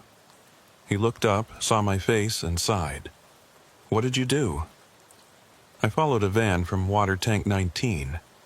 It was carrying people. They dumped them in the woods and drove away." Marcus set down his pen and rubbed his face. "Jesus, Noah. I have photos. I have evidence. We need to do nothing." He stood up. "Noah, I'm going to give you the same advice I gave you before. Let this go." "I can't. There are people being transported from that facility in the middle of the night, and it's not our problem." "How is it not our problem? We're law enforcement." "We're here county deputies," Marcus said quietly. "We enforce county laws, and as far as the county is concerned, Water Tank 19 is off limits. Whatever happens out there, it's above our jurisdiction." "That's insane." "That's reality." He walked past me toward the door. "File your report if you want, but don't expect anyone to follow up on it. They never do." He left, and I stood there alone in the break room, feeling like I was losing my mind. But I filed the report anyway, detailed everything I'd seen, the van, the people, the clearing. And just like Marcus said, nothing happened. No follow-up, no investigation. The report just disappeared into the system. The next day, I called Sierra. "I need your help. Noah, I told you, I know what you told me, but I need to know something. Have there been any missing person reports in the area? People who disappeared near Water Tank 19? There was a long pause. "Why are you asking?" "Because I think people are being taken there, or brought there, I don't know. But something's happening, and the department is ignoring it." Sierra sighed. "Give me a few hours. I'll check the records." She called me back that evening. "Okay." I went through the archives. In the past 5 years, there have been 17 missing person reports filed in Hackett County. 6 of them were last seen on Route 211, near the water facility. 6? Yeah. All of them were eventually classified as voluntary disappearances or closed due to lack of evidence. But Noah, I pulled up the photos from their missing person reports, and I recognized 3 of them. "What do you mean?" "I mean, I've seen them.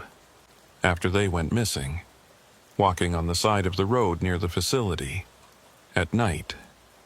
My blood ran cold. "You saw them?" "Yeah. I thought maybe they'd come back, that maybe the cases should be reopened. But when I called it in, I was told to leave it alone." "Who told you that?" "My supervisor, the shift commander, everyone." Her voice dropped. "Noah, there's something going on at that facility, something the county knows about and doesn't want us investigating. And I think it's been going on for a long time." "How long?" "I don't know, but I found records going back to the 90s. reports of people behaving strangely near the facility, walking barefoot on the highway, standing in the woods, not responding to deputies. Every single report was closed with no follow-up. I felt sick. What are we supposed to do? We're supposed to do our jobs and not ask questions. She paused. But if you're asking what I think we should do, I think we should stay as far away from that place as possible. I can't do that. Then you're going to get yourself hurt, or worse. What's worse? She didn't answer. She just hung up. That night, I couldn't sleep. I kept thinking about those 6 people, about the way they'd woken up in the clearing and walked into the forest like nothing was wrong. About the missing people who'd been seen walking near the facility after they'd disappeared. About Thomas Ridley drowning in an empty tank. There was something in that water. Something that changed people, and I needed to find out what it was. The next afternoon, I drove back out to Water Tank 19, during daylight, just to look around. The place was as deserted as always, but as I walked toward Tank 19, I noticed something I hadn't seen before.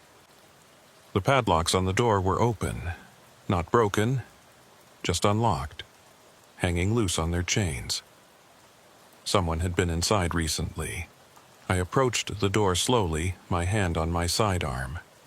The wheel lock turned easily, and the door swung open with a low metallic groan. Inside was darkness, and a smell. Damp, musty, like standing water. I pulled out my flashlight and shone it inside. The tank was massive, at least 30 feet in diameter, walls curving up into shadow. And at the bottom, maybe 10 feet down, was water. Dark water, still and silent. I leaned in, shining my light down. The water didn't reflect properly. It absorbed the light, swallowing it up like it was deeper than it should be. And then I saw something move. A ripple, starting from the center of the water, spreading outward. I stepped back, my heart racing. Something was in there. I slammed the door shut and backed away, my hands shaking. As I turned to leave, I saw them. Wet footprints, leading from the tank door toward the tree line. Fresh, like someone had just walked out of the water. I followed the prints into the trees, my flashlight beam cutting through the shadows. After about 50 yards, the prints stopped, just ended, like whoever had made them had simply vanished. I stood there surrounded by trees, and I felt it. That feeling of being watched. I turned slowly, scanning the forest, and then I saw it. A figure, standing between 2 trees, maybe 20 yards away. Pale clothing, bare feet, motionless, watching me. I unholstered my weapon. "Sheriff's Department, show me your hands." The figure didn't move. I said, "Show me your hands." Nothing. I started to move toward it, my weapon raised. And then it turned and walked deeper into the forest. Not running, just walking. Slow and deliberate. I should have called for backup. I should have returned to my cruiser, but I didn't. I followed. I moved through the trees, keeping the figure in sight. It never looked back, never hesitated, just kept walking. After about 10 minutes, I realized we were heading back toward Water Tank 19. And then the figure stopped. It stood at the edge of the clearing, facing the tank. And slowly, it raised one hand and pointed. I followed the gesture. And that's when I saw them. More figures, at least a dozen. Standing in a circle around Tank 19, their hands pressed against the metal, just like I'd seen before. I backed away, my weapon still raised. "Stay where you are!" None of them moved. They just stood there, touching the tank. And then, from inside the tank, I heard it. That sound, that low, rhythmic thumping. Thump, thump, thump. Like something heavy being dragged across metal. The figures around the tank began to move. In unison. They lowered their hands and turned toward me, and I saw their faces, Blank. Empty. Skin too pale, eyes too dark. They started walking toward me. I ran. I ran back through the forest back to my cruiser, got in, and floored it out of there. As I sped down Route 211, my radio crackled to life. Sierra's voice. "Unit 12, what's your status?" My voice was shaking. "I'm heading back to the station." "Copy that. You sound shaken. Are you okay?" I wanted to tell her. I wanted to explain what I'd just seen. But I couldn't. Because I knew she'd tell me to let it go.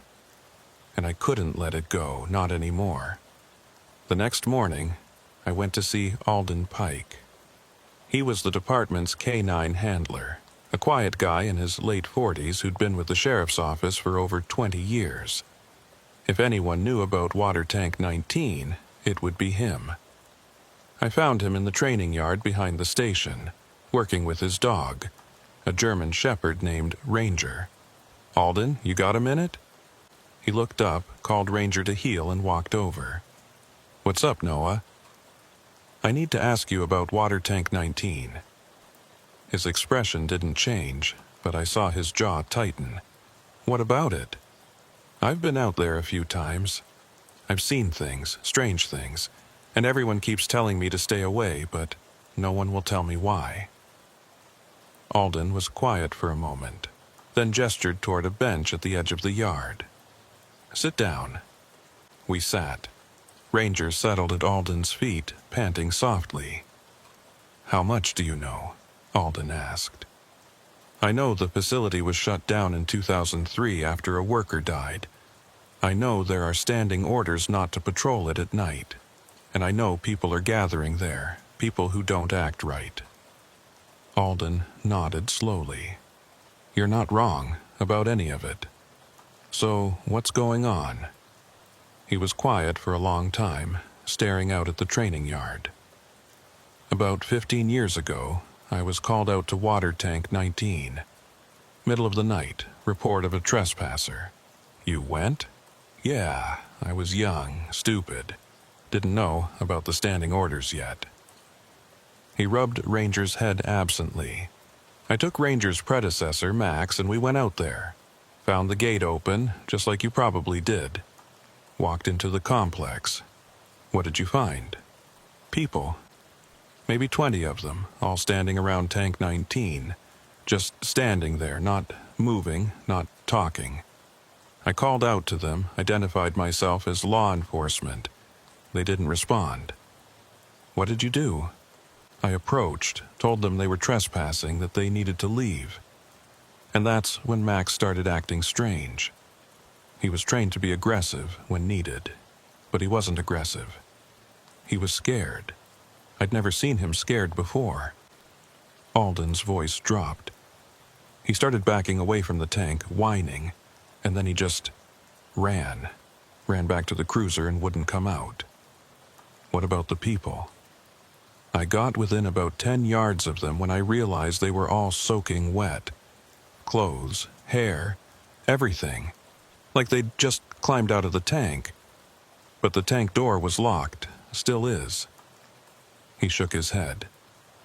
"And then they all turned to look at me at the same time. Same movement, same blank expression, and I felt it." "Felt what?" "Terror. Pure terror. Like every instinct in my body was screaming at me to run. So I did. I got back to my cruiser and got the hell out of there." "Did you file a report?" "Yeah, it was ignored. And the next day, my supervisor pulled me aside and told me I'd never be sent to that facility again. That from now on, it was off limits." He looked at me. "Max died 3 months later. Cancer. The vet said it was one of the most aggressive cases he'd ever seen. Said it was like something had poisoned him." "You think it was related to the tank?" "I don't know. But Max was healthy before that night, and after? He was never the same." Alden stood up. "Noah, I'm telling you this because you seem like a good guy, and I don't want to see you end up like the others. Stay away from that place." Whatever's there, it's not something we can handle. What if we got a K-9 unit to go out there with me? During the day?" Alden looked down at Ranger and shook his head. "Not a chance. I'm not putting Ranger through what Max went through, and neither is any other handler." He walked away, leaving me sitting alone on the bench. I spent the rest of the day thinking about what Alden had said, about Max, about the way the dog had reacted to the tank. Animals have instincts humans don't. They can sense things we can't. And if Max had been terrified of Tank 19, there was a reason. That night, I was on patrol again. Around midnight, I got a call from Sierra. "Noah, I've got something weird." "What is it?" "I just took a 911 call from a woman on Route 211. She says her husband stopped to help someone on the side of the road, and he hasn't come back. She's been sitting in her car for 20 minutes waiting for him." My stomach dropped. "Where on Route 211? "About 2 miles south of Water Tank 19. "I'm on my way." I drove to the location, lights and sirens off. When I arrived, I found a sedan parked on the shoulder, hazard lights flashing. A woman was sitting in the driver's seat crying. I approached the vehicle. "Ma'am, I'm Deputy Lemick. You called 911? She looked up at me, her face streaked with tears. "My husband, he stopped to help someone." A person was standing on the side of the road, waving us down. My husband pulled over and got out to see if they needed help, and then he just walked away into the trees. I called after him, but he didn't answer. He's been gone for almost half an hour. Did you see the person he was helping?" I saw them for a second. They were wearing pale clothes, bare feet, but I didn't see their face. My pulse quickened. "Stay in your vehicle. Lock the doors. I'm going to find your husband." I grabbed my flashlight and walked to the tree line where the woman had pointed. I could see footprints in the soft dirt, 2 sets, one wearing shoes, one barefoot. I followed them into the forest, calling out, "Sheriff's Department, if you can hear me, make a sound." No response. The footprints led deeper into the trees, winding through the underbrush. And then they stopped, just like the ones I'd found before, both sets, like the 2 people had simply vanished. I stood there, shining my light in all directions, trying to make sense of it. And then I heard a voice, faint, coming from somewhere ahead. "Help!" I moved toward the sound, my hand on my weapon. "Where are you?" "Help me." I pushed through a thicket of brush and emerged into a small clearing, and there, standing in the center, was a man, mid-40s, wearing jeans and a jacket, soaking wet. "Sir, are you okay?" He turned to look at me. His eyes were wrong, too dark, too empty. "Help me." I took a step closer. "Sir, I'm Deputy Lemick. Your wife is worried about you. Let's get you back to the car." He didn't move. He just stared at me. And then he opened his mouth and water poured out. Not a little, a lot. It cascaded down his chin, soaking his shirt, pooling at his feet. I stumbled backward, my heart pounding. He closed his mouth and took a step toward me. "Stay back." I drew my weapon. "Don't move." He took another step. I fired a warning shot into the air. The sound echoed through the trees. He stopped, tilted his head, like he was listening to something I couldn't hear. And then he turned and walked into the forest. Not running, just walking, calm and deliberate. I stood there shaking, trying to process what I'd just seen. When I got back to the sedan, the woman was still in the driver's seat. "Did you find him?" I didn't know what to say. I couldn't tell her what I'd seen. She wouldn't believe me. "Ma'am, I need you to come with me back to the station. We're going to file a missing person report and get some units out here to search the area." "But my husband, We'll find him, I promise. I didn't promise that he'd be okay, because I didn't think he would be. We drove back to the station, and I helped her file the report. By the time I was done, it was almost 3 a.m. Marcus found me in the break room, staring at a cup of coffee I hadn't touched. I heard about the call, the missing husband. Yeah.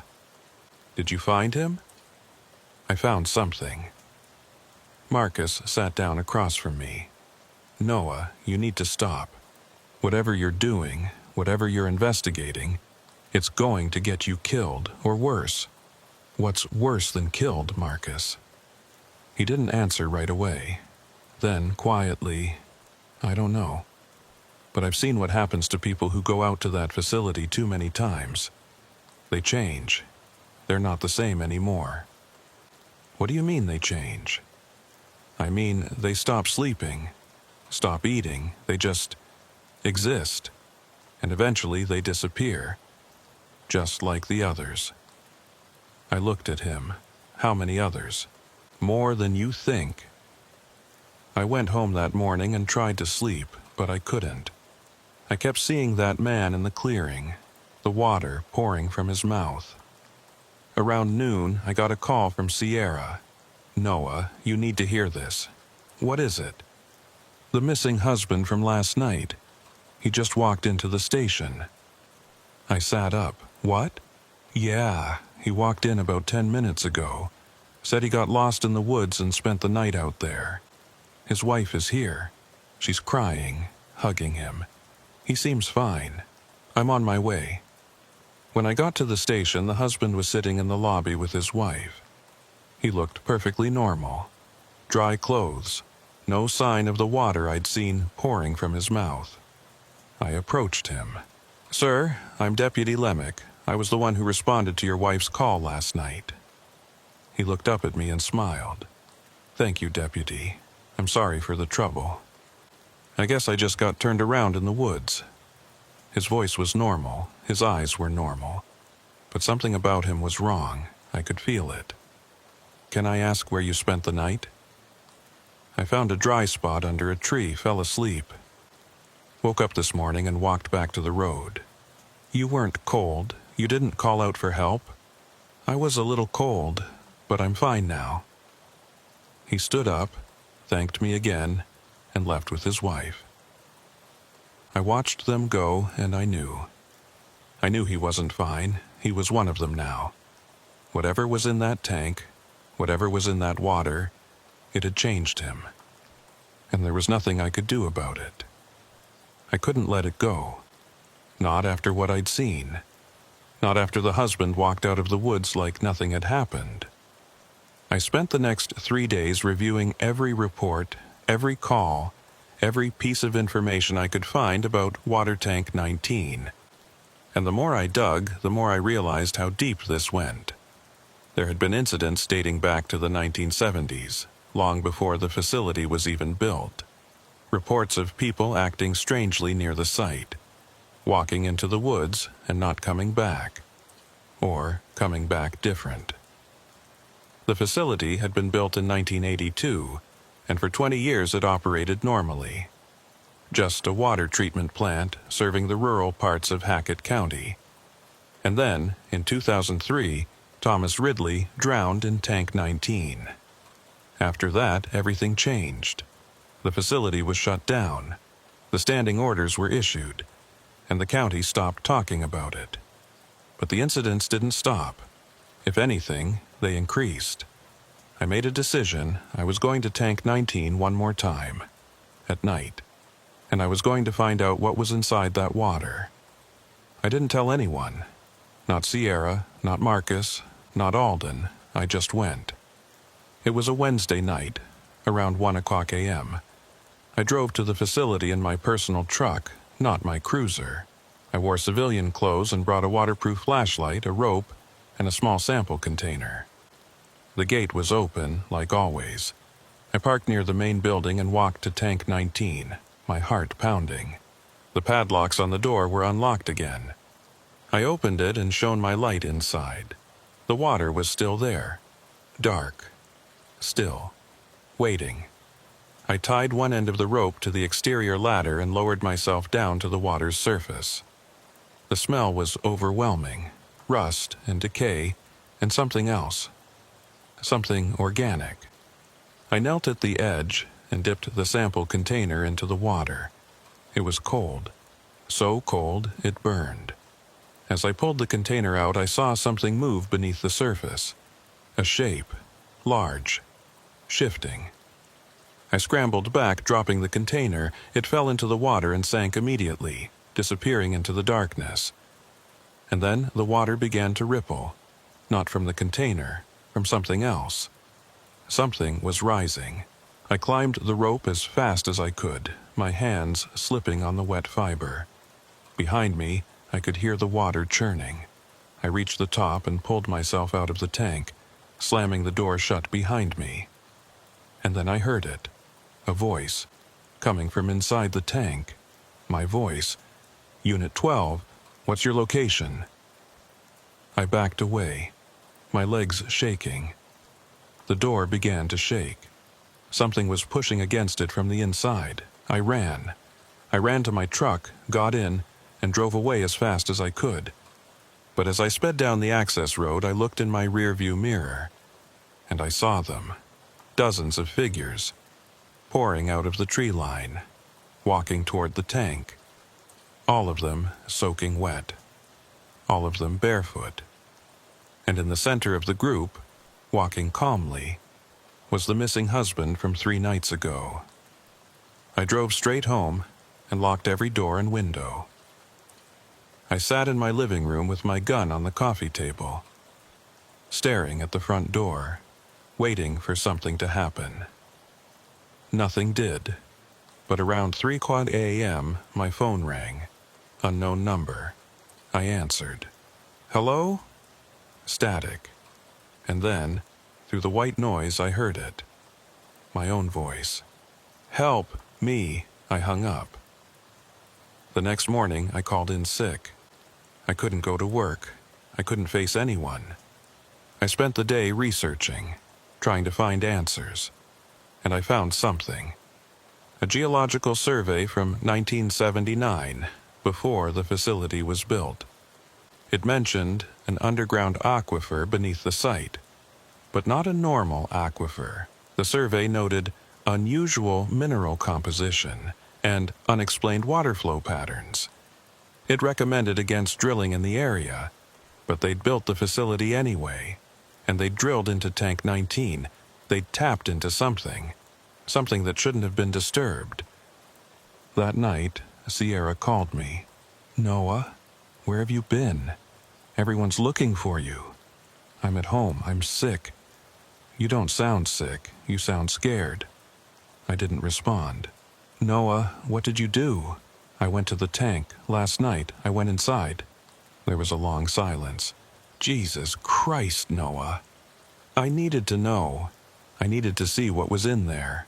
And what did you see? I don't know, but it saw me. Sierra's voice dropped to a whisper. You need to leave tonight. Get out of Hackett County and don't come back. I can't just leave. Yes, you can. Because if you stay, you're going to end up like the others. Trust me. She paused. I've been dispatched for 12 years, Noah, and I've learned one thing. Some places aren't meant to be understood. They're meant to be avoided. But the people are gone. They're not coming back. Not as themselves. Her voice cracked. Please, Noah. Just go. She hung up. I sat there in my apartment staring at my phone. And then I heard it.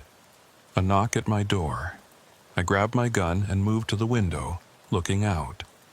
There was someone standing on my porch. Pale clothing, bare feet, soaking wet. It was the missing husband. He knocked again. I didn't answer. He stood there for a long time, not moving, not leaving. And then, slowly, he turned and walked away. I watched him disappear down the street and I made my decision. I packed a bag, got in my truck, and I left. I drove for 3 hours, putting as much distance between myself and Hackett County as I could. I've been gone for 2 weeks now. I found a cheap motel in another state, and I've been staying here trying to figure out what to do next. But every night, around 3 a.m., my phone rings. Unknown number. And every night I hear the same thing. My own voice through the static. Help me. I don't answer anymore. But I know what it means. I went into the water, I touched it. And now it's calling me back. Last night I woke up at 3 a.m. to find my clothes soaking wet. I was standing in the shower, fully dressed, water running over me. I don't remember getting up. I don't remember turning on the water. But I was there, and when I looked in the mirror, I saw it. My eyes, too dark, too empty. I'm changing, just like the others, and I know, eventually, I'll go back.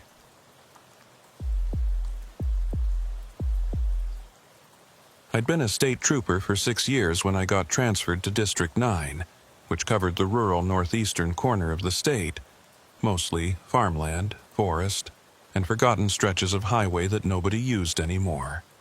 The kind of territory where you could drive for an hour without seeing another vehicle, where the radio crackled with static more than it carried voices, and where the nearest backup might be 40 minutes away on a good day. My name's Jonas Cregan, and I'd requested the transfer myself. I wanted something quieter after spending 3 years working the interstate corridor downstate, dealing with drug runners and high-speed chases and endless accident scenes that left images in my head I couldn't shake. The constant adrenaline, the violence, the bodies. It was wearing me down. District 9 seemed like the perfect place to wind down the last decade of my career before retirement. Quiet roads, simple traffic stops, maybe the occasional domestic dispute or trespassing call. Nothing that would keep me up at night. My first day at the district station, the shift commander, Lieutenant Haskell, called me into his office for the standard orientation briefing. He was a lean guy in his 50s with gray hair cut military short and the kind of weathered face that came from 30 years of night shifts and cigarettes. His office was sparse, just a metal desk, a filing cabinet, and a wall covered with maps of the district marked up with colored pins and handwritten notes. "Cregan, welcome to District 9. Have a seat." He gestured to a chair that looked like it had been there since the station was built in the 70s. "You've got Patrol Zone 3, which includes Highway 46, routes 12 through 19, and all the county roads in between." He spread a laminated map across his desk and pointed to a section highlighted in yellow. "This is your area, mostly farmland, some state forest. Population density is low. Call volume is even lower. You'll spend most of your shifts just driving and staying visible." "Sounds good to me, sir." I leaned forward to study the map, tracing the roads with my finger. "There's one thing you need to know." He tapped a section of the map where a red line cut across Highway 46 like a scar. Highway 46 was closed 8 years ago. Landslide took out a tunnel and part of the roadbed. It's been barricaded ever since. You'll see the barriers at mile marker 32. I leaned closer to look at the map. The highway ran for about 40 miles through the district before dead-ending at the red line. "Is it safe to patrol near the closure?" "You don't patrol it at all." He said it flatly, like he was reading from a script he'd memorized years ago. "Day or night, the road is closed. There's nothing to patrol." I frowned. "What if someone reports activity there? Trespassers, vandalism, anything like that?" "Then you log it and move on. The closure is state property. Maintenance handles it." "State maintenance?" "That's right." He rolled up the map and handed it to me, his expression making it clear the topic was closed. "Any other questions?" I had about a dozen, but his tone made it obvious the conversation was over. "No, sir." "Good. Get out there and familiarize yourself with your zone. Radio check every hour." "And Cregan?" He looked at me over his reading glasses, his eyes hard. Stay away from Highway 46. That's not a suggestion. That's a standing order that's been in place since the closure. You follow it, or you don't work in this district. Clear? Clear, sir. I left his office wondering what the hell was so special about a closed highway. In my 6 years as a trooper, I'd seen plenty of road closures, construction, accidents, weather damage, but I'd never seen one where we were explicitly ordered not to patrol it. Usually, closed roads attracted trouble. Kids looking for a place to party, dumpers getting rid of trash, squatters setting up camps. Standard procedure was to check them regularly, make sure the barriers were intact, run off anyone who didn't belong. But not Highway 46. Highway 46 was different, apparently. That afternoon, I drove my patrol route, getting a feel for the territory. It was exactly as advertised, quiet to the point of eerie. I passed through 3 small towns, each one barely more than a main street with a post office and a general store.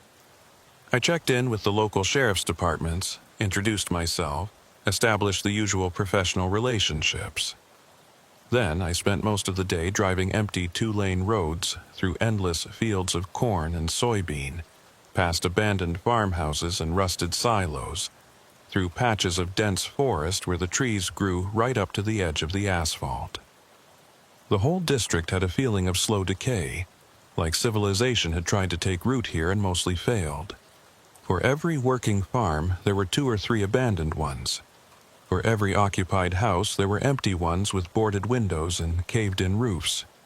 The people I saw looked worn down, like the landscape itself was grinding them into dust. Around 4:00 p.m., I found myself approaching Highway 46. I hadn't planned to go there, but the route I was following naturally led toward it, and I figured it wouldn't hurt to at least see what the closure looked like, just to orient myself. Know the boundaries of my patrol zone.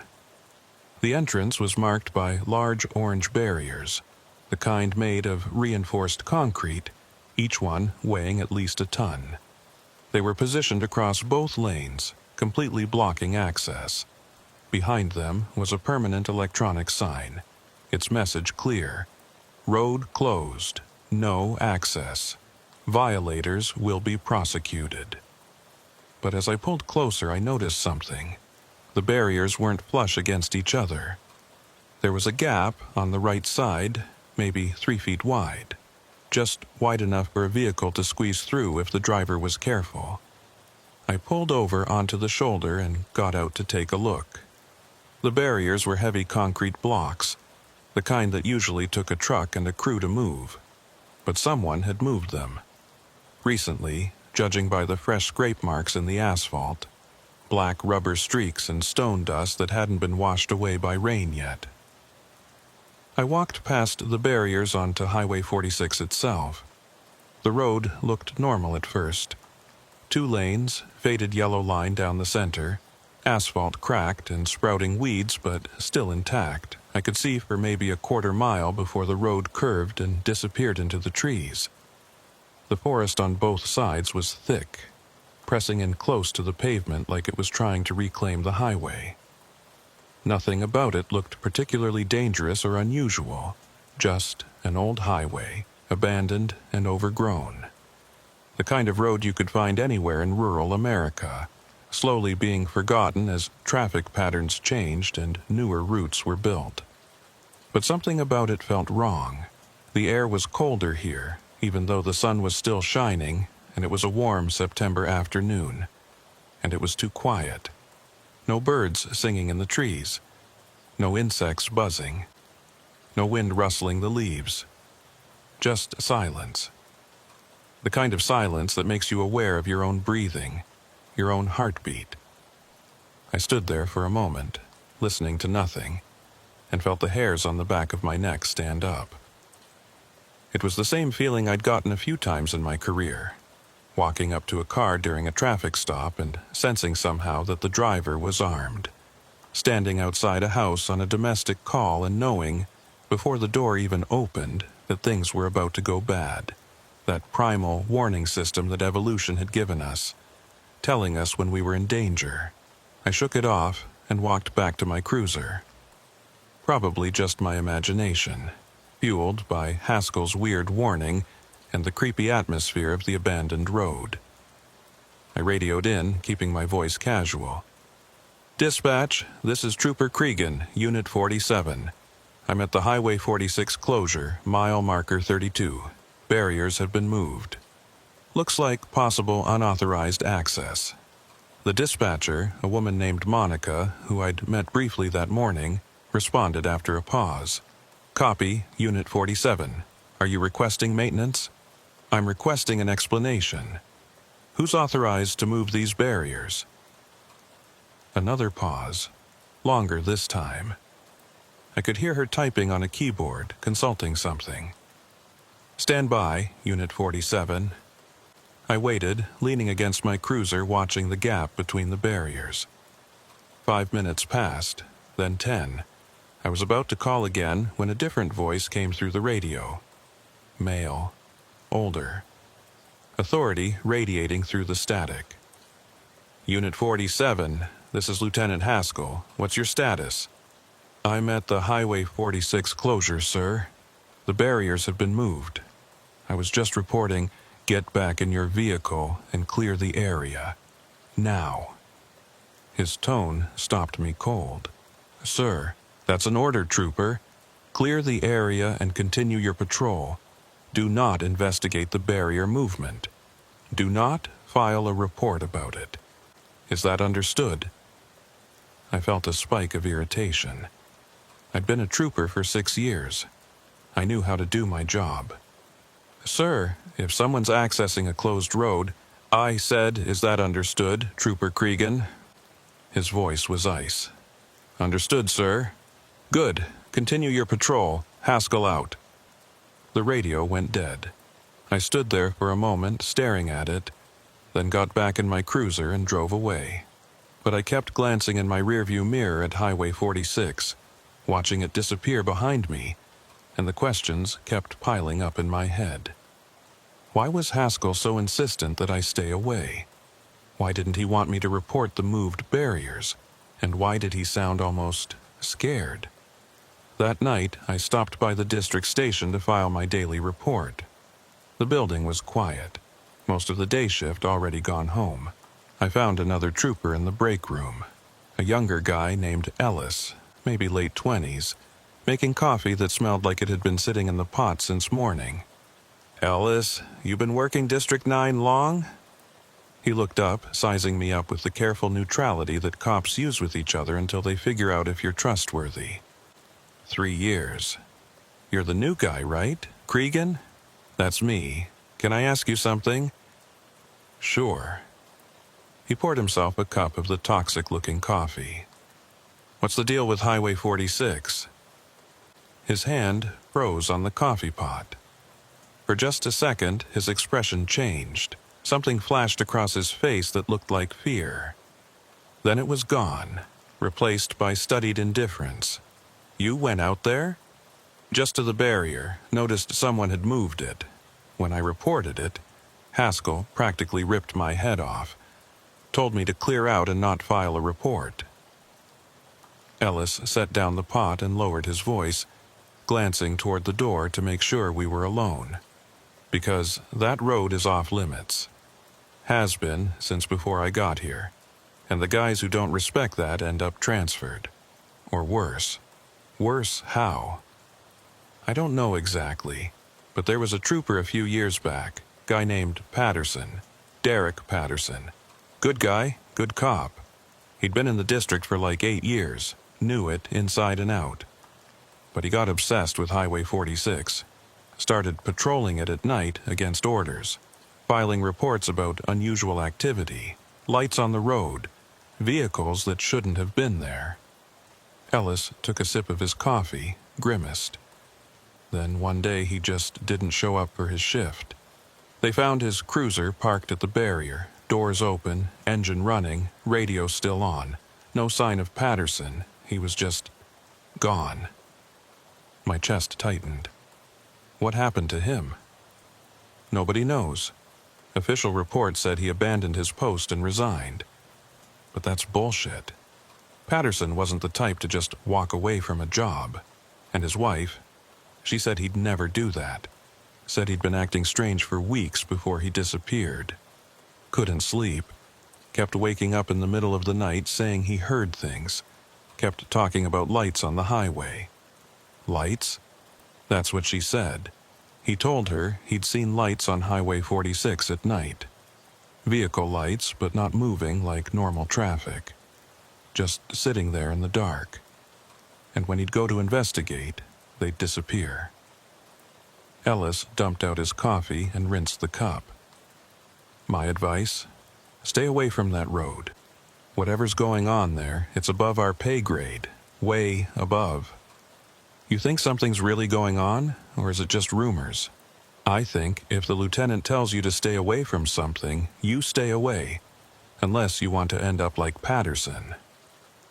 He grabbed his jacket from the back of a chair. Look, Cregan, you seem like a decent guy. So I'm telling you this for your own good. There are parts of this district we patrol and parts we don't. Highway 46 is in the don't category, always has been, always will be. You follow that rule, you'll have a nice, quiet career here. You break it, he shrugged. Well, Patterson broke it, and now he's gone. He left, and I sat there in the break room, thinking. A trooper had disappeared near Highway 46, and instead of launching a massive investigation, instead of treating it like the serious incident it was, the department had covered it up with a story about resignation and abandonment. That wasn't right. That wasn't how things were supposed to work. But I also knew that Ellis was giving me good advice. I was new to this district. I didn't know the politics, didn't know who to trust. If I went charging and asking questions and demanding investigations, I'd probably just get myself transferred out. Or worse, I should have let it go. Should have followed orders and focused on the rest of my patrol zone, which was plenty big enough to keep me busy. But I've never been good at letting things go. Especially when something doesn't make sense.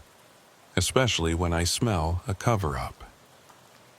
Over the next week, I drove past the Highway 46 closure every day as part of my normal patrol route. During daylight hours only, staying well back from the barriers, just observing, not investigating, just looking. The barriers were always moved slightly, never in the same position. Sometimes the gap was on the right side, sometimes the left. Once, both barriers were pushed back several feet, leaving the entire road open, like someone was accessing the road regularly and not bothering to put the barriers back exactly where they'd been.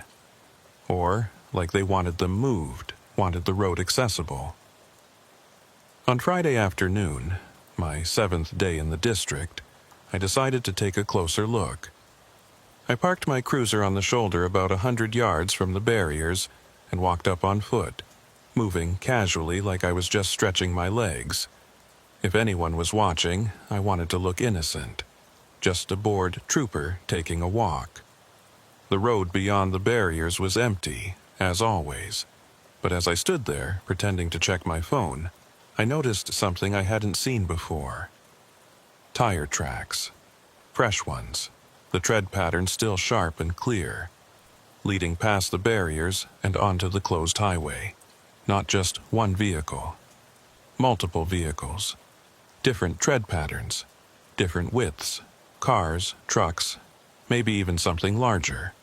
And judging by how fresh the tracks were, how they overlapped each other, there had been traffic here within the last day or two. A lot of traffic. I crouched down and examined the tracks more closely. Some of them were standard civilian tire patterns, the kind you'd see on any car or truck. But others were different. Heavier tread, wider spacing. Fleet vehicles, maybe. Government issue. I pulled out my phone and took a few photos, keeping the camera angle low so it wouldn't be obvious what I was doing. Then I followed the tracks with my eyes, watching them curve away into the trees. The road bent to the right about a quarter mile ahead, and I couldn't see past the curve, but I wanted to. I wanted to follow those tracks, see where they led, find out what was happening on this supposedly closed highway. I took a step past the barriers, then stopped. Haskell's warning echoed in my head. Stay away. Don't investigate. Follow orders. But those tire tracks were evidence of ongoing trespassing at minimum, maybe something worse. It was my job to investigate. My duty. I walked forward, following the tracks. 50 yards, 100. The trees pressed in on both sides, their shadows dark and cool.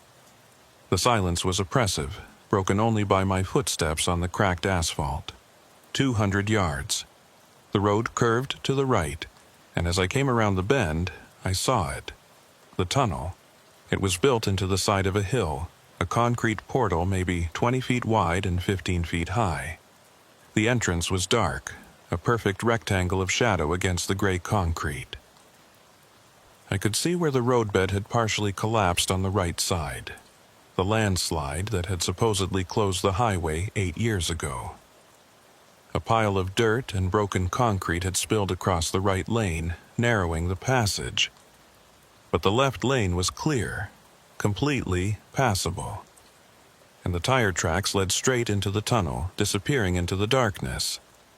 I approached slowly, every instinct telling me to turn around and get the hell out of there. The tunnel mouth looked like a giant throat, ready to swallow me. The air coming out of it was cold and damp, carrying a smell I couldn't identify. Not quite decay, not quite chemical. Something in between. The entrance was covered in warning signs, all of them official-looking. Danger, structural instability, do not enter. Closed by order of State Highway Department. Violators will be prosecuted. But the signs were old, faded, covered in moss and bird droppings. They'd been here for years, weathering in place, and nobody had bothered to replace or maintain them. I pulled out my flashlight and shone it into the tunnel. The beam cut through the darkness, revealing concrete walls stained with water damage and age. The tunnel ran for maybe 300 feet before curving slightly to the left. I could see daylight at the far end. The tunnel went all the way through the hill, just like it was supposed to. And in the darkness, about halfway through, I saw something that made my pulse quicken and my hand instinctively move toward my sidearm. Lights. Small, red lights mounted on the ceiling, evenly spaced, maybe 10 of them running the length of the tunnel. They weren't on at the moment, but they were there, and they looked new. The housings were clean, free of the grime and age that covered everything else. Someone had installed these lights recently. Within the last few years, maybe the last few months. Why would someone install lights in a supposedly abandoned tunnel? I stepped inside, my footsteps echoing off the concrete walls. The temperature dropped immediately. It had to be at least 10 degrees colder in here than outside. The air was thick and damp, and that strange smell was stronger. I could identify part of it now. Exhaust fumes, recent ones. Vehicles had been through here, a lot of them. I walked deeper, my flashlight beam sweeping across the walls and ceiling. No graffiti, which was unusual for an abandoned structure. No beer cans, no trash, no evidence of teenagers using it as a party spot. The tunnel was clean. Too clean for something that had supposedly been closed for 8 years. Halfway through, I stopped beneath one of the red lights and examined it. It was a standard emergency beacon, the kind you'd see in a parking garage or a maintenance corridor. Battery-powered, with a motion sensor mounted beneath it. I waved my hand beneath the sensor experimentally. Nothing happened. The light didn't turn on. But as I lowered my hand, I heard something that made my blood run cold. A sound coming from deeper in the tunnel, from the direction of the far exit.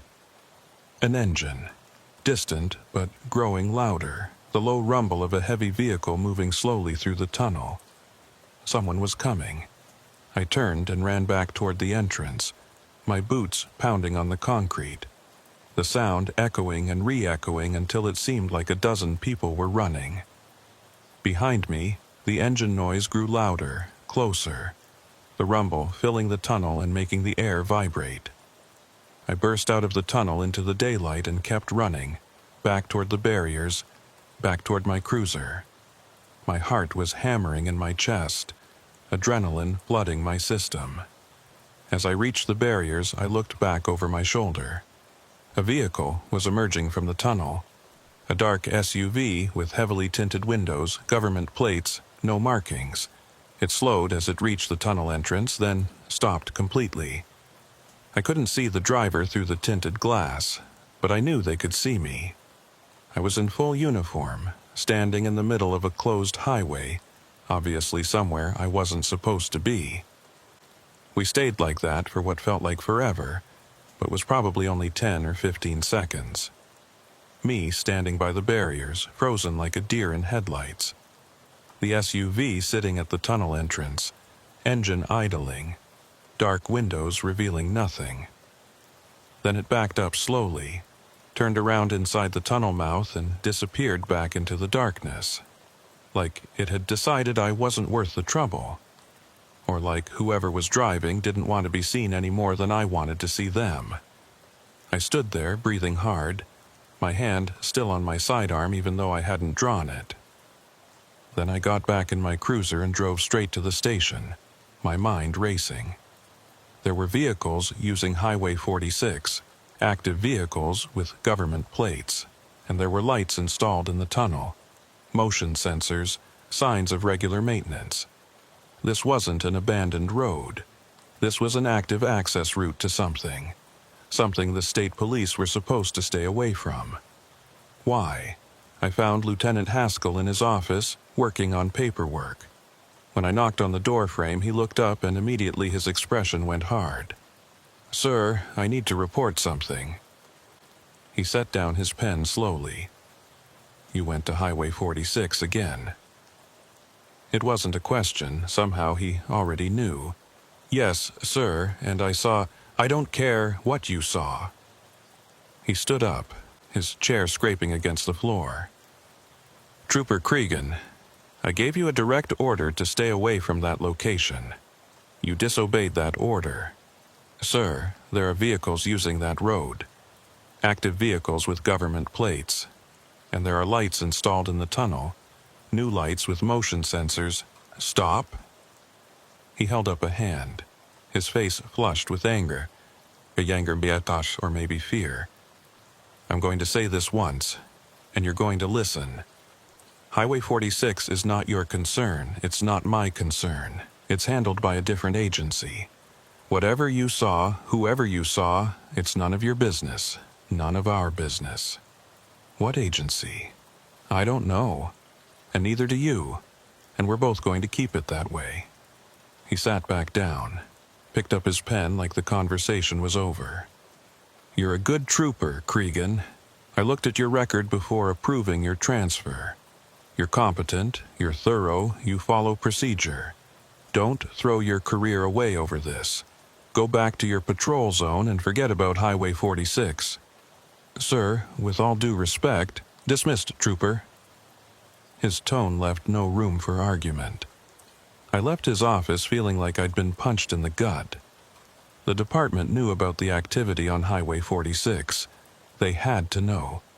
And they were deliberately ignoring it, deliberately keeping troopers away from it.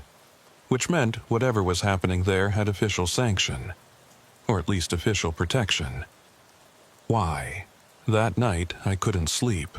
I lay in bed in my small apartment, a one-bedroom place in a complex that catered mostly to state workers, staring at the ceiling and thinking about the SUV, about the lights in the tunnel, about Trooper Patterson, who'd disappeared after investigating the same road. Around 2:00 a.m., I gave up on sleep and made myself a pot of coffee. Then I sat at my kitchen table with my laptop and started digging. Highway 46 had been built in 1967, part of a state expansion project to connect rural counties and improve commerce. It was one of dozens of roads built during that era, when the state had money and ambition and a belief that highways would bring prosperity to forgotten corners of the state. The tunnel, officially designated as Tunnel 46A, had been completed in 1969. It cut through Barker's Hill, saving drivers a detour of about 15 miles around the ridge. For 30 years, it had been a normal highway, carrying modest but steady traffic between two rural counties. Then, in 2017, the landslide happened. Or supposedly happened. I searched for news reports about it.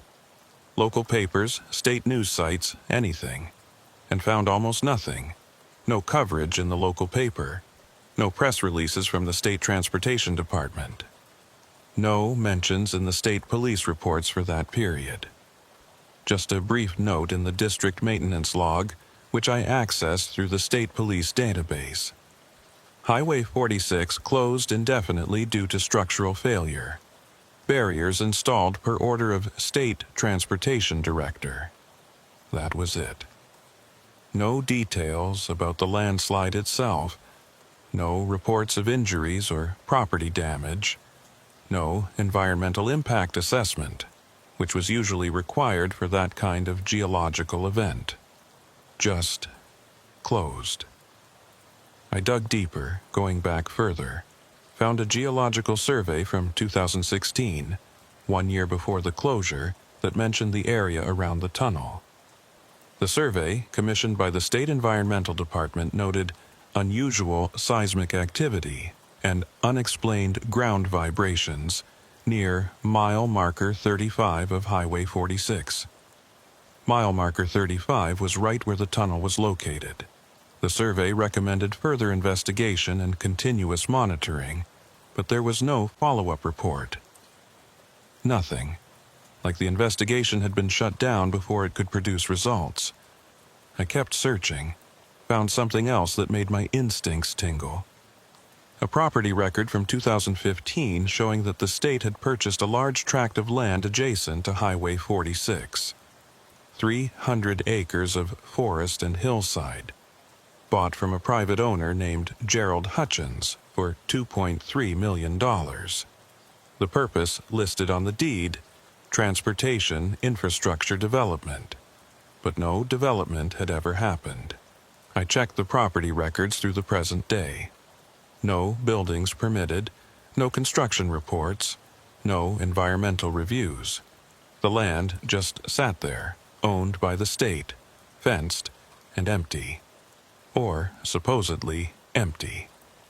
I zoomed in on the satellite imagery of the area. The property was heavily forested.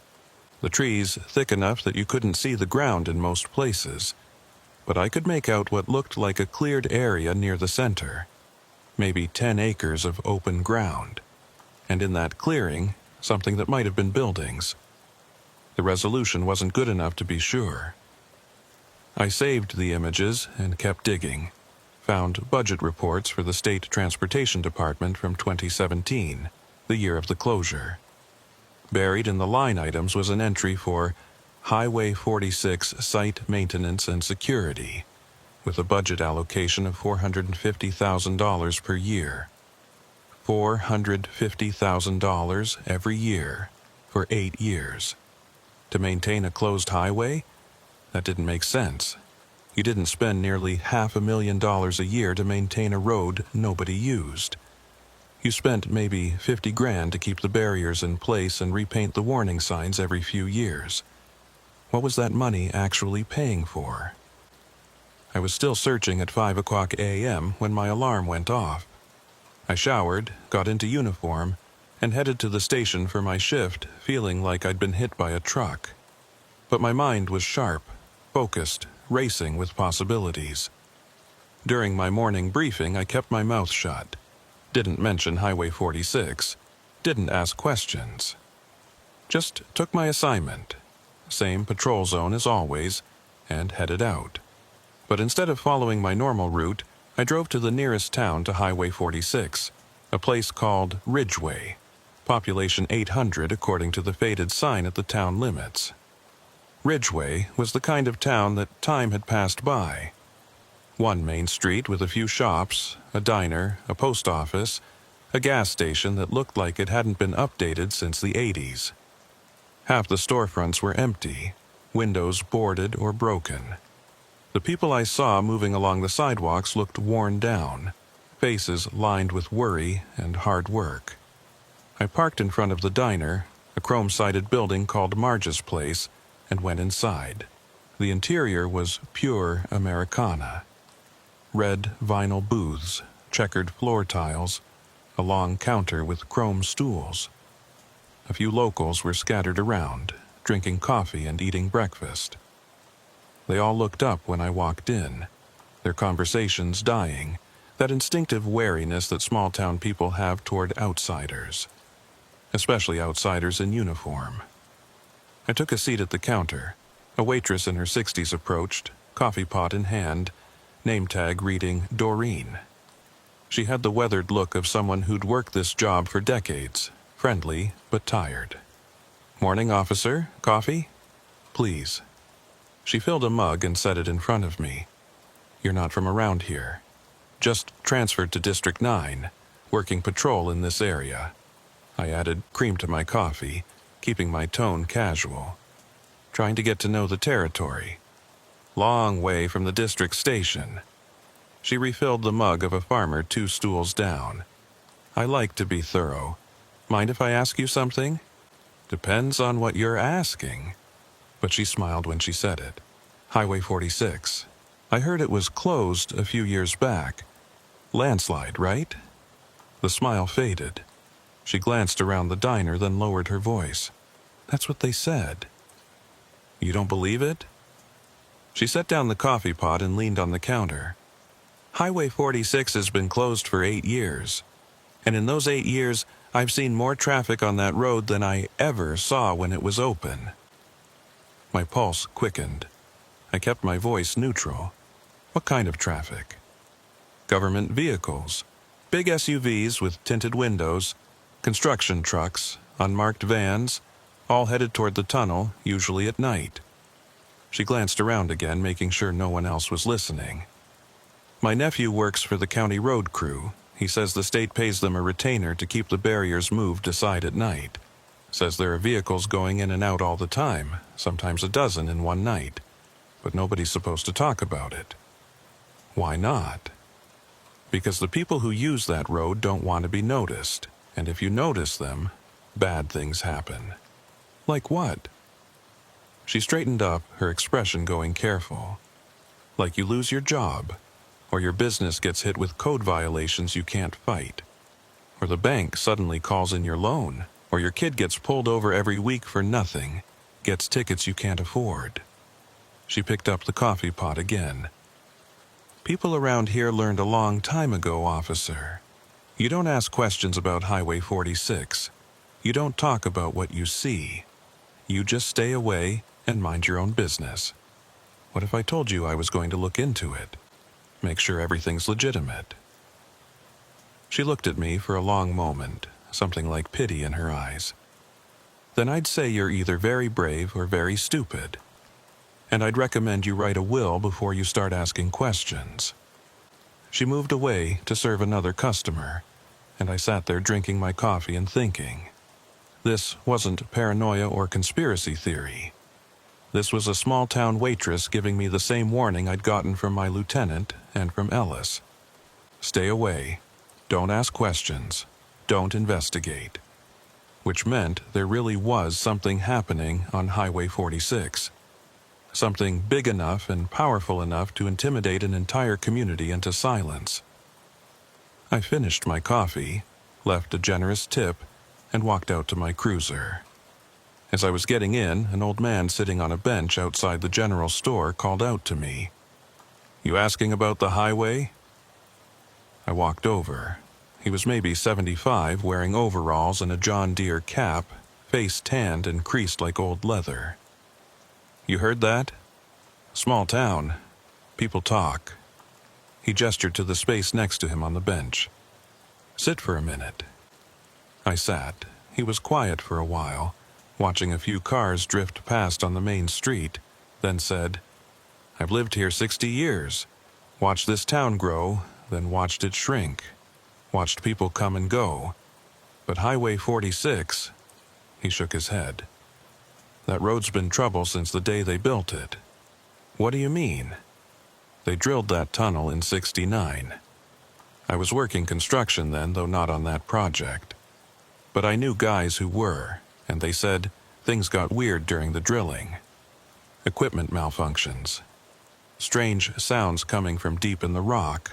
3 different drill operators quit, said they weren't going back in there. Why?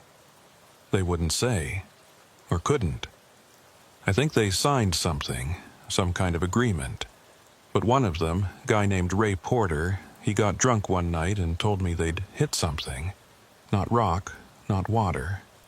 Something else. Something that shouldn't have been there. My skin prickled. What was it? He wouldn't tell me, said he couldn't. But he said when they hit it, there was a sound like metal on metal, and a smell like chemicals or something burning. They reported it, and engineers came out. State engineers, federal engineers, guys in suits who looked at the site and talked in whispers. Then they shut down the drilling for 3 weeks. When it started up again, different crew, different equipment, and nobody would talk about what they'd found. Do you know what happened to this Ray Porter? Died. Cancer, maybe 15 years ago. A lot of those guys died young. More than you'd expect for construction workers. He looked at me. You seem like a decent fellow.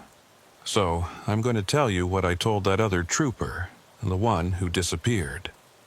Patterson. That's him, nice young man. Determined. Too determined. He adjusted his cap. Whatever's on Highway 46, it's been there longer than the road. The road just gave them access to it. And the people who built it, the people who run it now, they don't want anyone knowing about it. So you got 2 choices.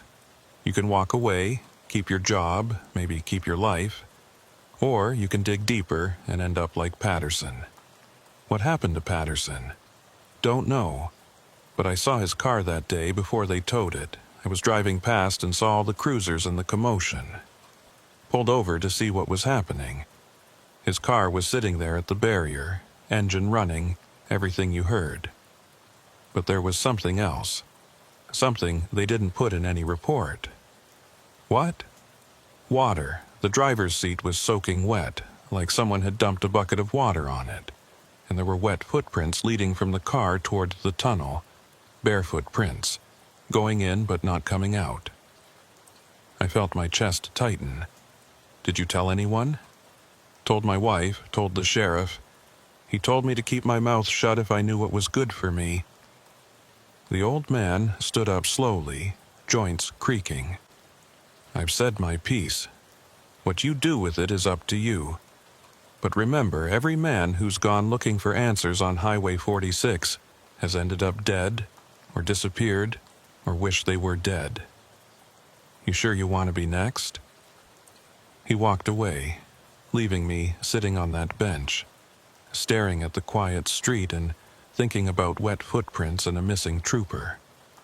I should have walked away. Should have gotten back in my cruiser and gone back to patrolling traffic violations and property disputes. Should have forgotten about Highway 46. But I couldn't, because now I had names. Ray Porter, Derek Patterson, people who'd found something and paid for it, and I needed to know what they'd found. That night, I made a decision. I was going to find out what was on that state-owned property near Highway 46. See what they were hiding in those 300 acres of forest. I waited until my shift ended at 11 o'clock p.m., then changed into civilian clothes, jeans, dark jacket, hiking boots. I took my personal vehicle instead of the cruiser, a beat-up Ford pickup that wouldn't attract attention. And I brought supplies. Flashlight, camera, binoculars, a handheld GPS unit. The fence line for the state property started about 2 miles from the Highway 46 barriers. I found it by using the property records and the GPS, driving down dark county roads until I spotted the chain link fence gleaming in my headlights. I parked on a side road and approached on foot. The fence was 10 feet tall, topped with 3 strands of barbed wire, and mounted with signs every 50 yards. No trespassing. State property. Violators will be prosecuted. I walked along the fence line, staying in the shadows, looking for a weak spot. After about a quarter mile, I found it, a section where the fence had been damaged, possibly by a falling tree. The chain link had torn and pulled away from the posts, creating a gap I could squeeze through if I was careful. I checked my surroundings, listening. The forest was quiet except for night sounds. Crickets, the distant hoot of an owl. No vehicles, no lights, no indication anyone was nearby. I slipped through the gap and into the property. The forest was thick, the undergrowth heavy. I moved slowly, using my flashlight sparingly, trying to stay oriented using the GPS. According to the satellite images, the cleared area was about a mile northeast of my position. It took me almost an hour of careful hiking to reach it. The trees thinned gradually, and then I was at the edge of a large clearing, maybe 10 acres of open ground. And in the clearing was a building. It was low and wide, maybe the size of a small warehouse, built from concrete and steel. Brutalist architecture, functional and ugly. No windows that I could see from my position. Just blank walls and a single metal door on the near side. Floodlights on poles illuminated the perimeter, casting harsh white light across the clearing. There was a loading dock on the far side, big enough for trucks to back up to, and parked near it were 2 vehicles, a dark SUV and a white van, both with government plates. I crouched in the trees at the edge of the clearing, raised my binoculars, and studied the building. Security cameras were mounted on poles around the perimeter, their red indicator lights blinking. The cameras were pointed outward, watching the forest, the fence line, watching for people like me. I lowered the binoculars and pulled out my camera, setting it to night mode. Started taking photos. The building, the vehicles, the cameras, anything that might be useful later. As I was photographing the loading dock, I heard something that made me freeze. Voices, coming from the far side of the building. I stayed low, barely breathing, and watched as 2 figures came around the corner. They were wearing what looked like hazmat suits, full-body coveralls, hoods, gloves, respirators. One of them was carrying a clipboard. They walked to the loading dock and stood there talking, their voices too quiet and distorted by the respirators for me to make out words. After a few minutes, they went back inside through a door I couldn't see from my position. Hazmat suits. That meant contamination.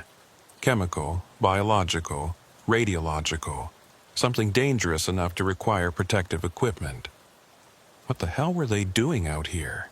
I stayed in position for another 30 minutes, taking photos, watching. Nothing else happened. No more people emerged. No vehicles arrived or departed. Finally, I decided I'd pushed my luck far enough. I backed away from the clearing, keeping low, and made my way back through the forest to the fence. I was almost to the gap when I heard it. A sound behind me. Footsteps, moving through the underbrush. I froze, listening. The footsteps stopped. I started moving again, faster now. The footsteps resumed, matching my pace. Someone was following me. I abandoned stealth and ran, crashing through the undergrowth, branches whipping at my face. Behind me, the footsteps became running footsteps, gaining on me. I reached the gap in the fence and dove through, my jacket catching on the torn chain link. I yanked it free and kept running, back toward my truck. The footsteps stopped at the fence. I looked back and saw a figure standing there, silhouetted against the floodlights from the distant building. Too far away to make out details, but I could see they were wearing one of those hazmat suits. They just stood there watching me, not pursuing, not calling out, just watching. I got to my truck, jumped in, and drove away, my hand shaking on the wheel. I'd been seen. Whoever they were, they knew someone had been on the property. They might even have photos of me from those security cameras.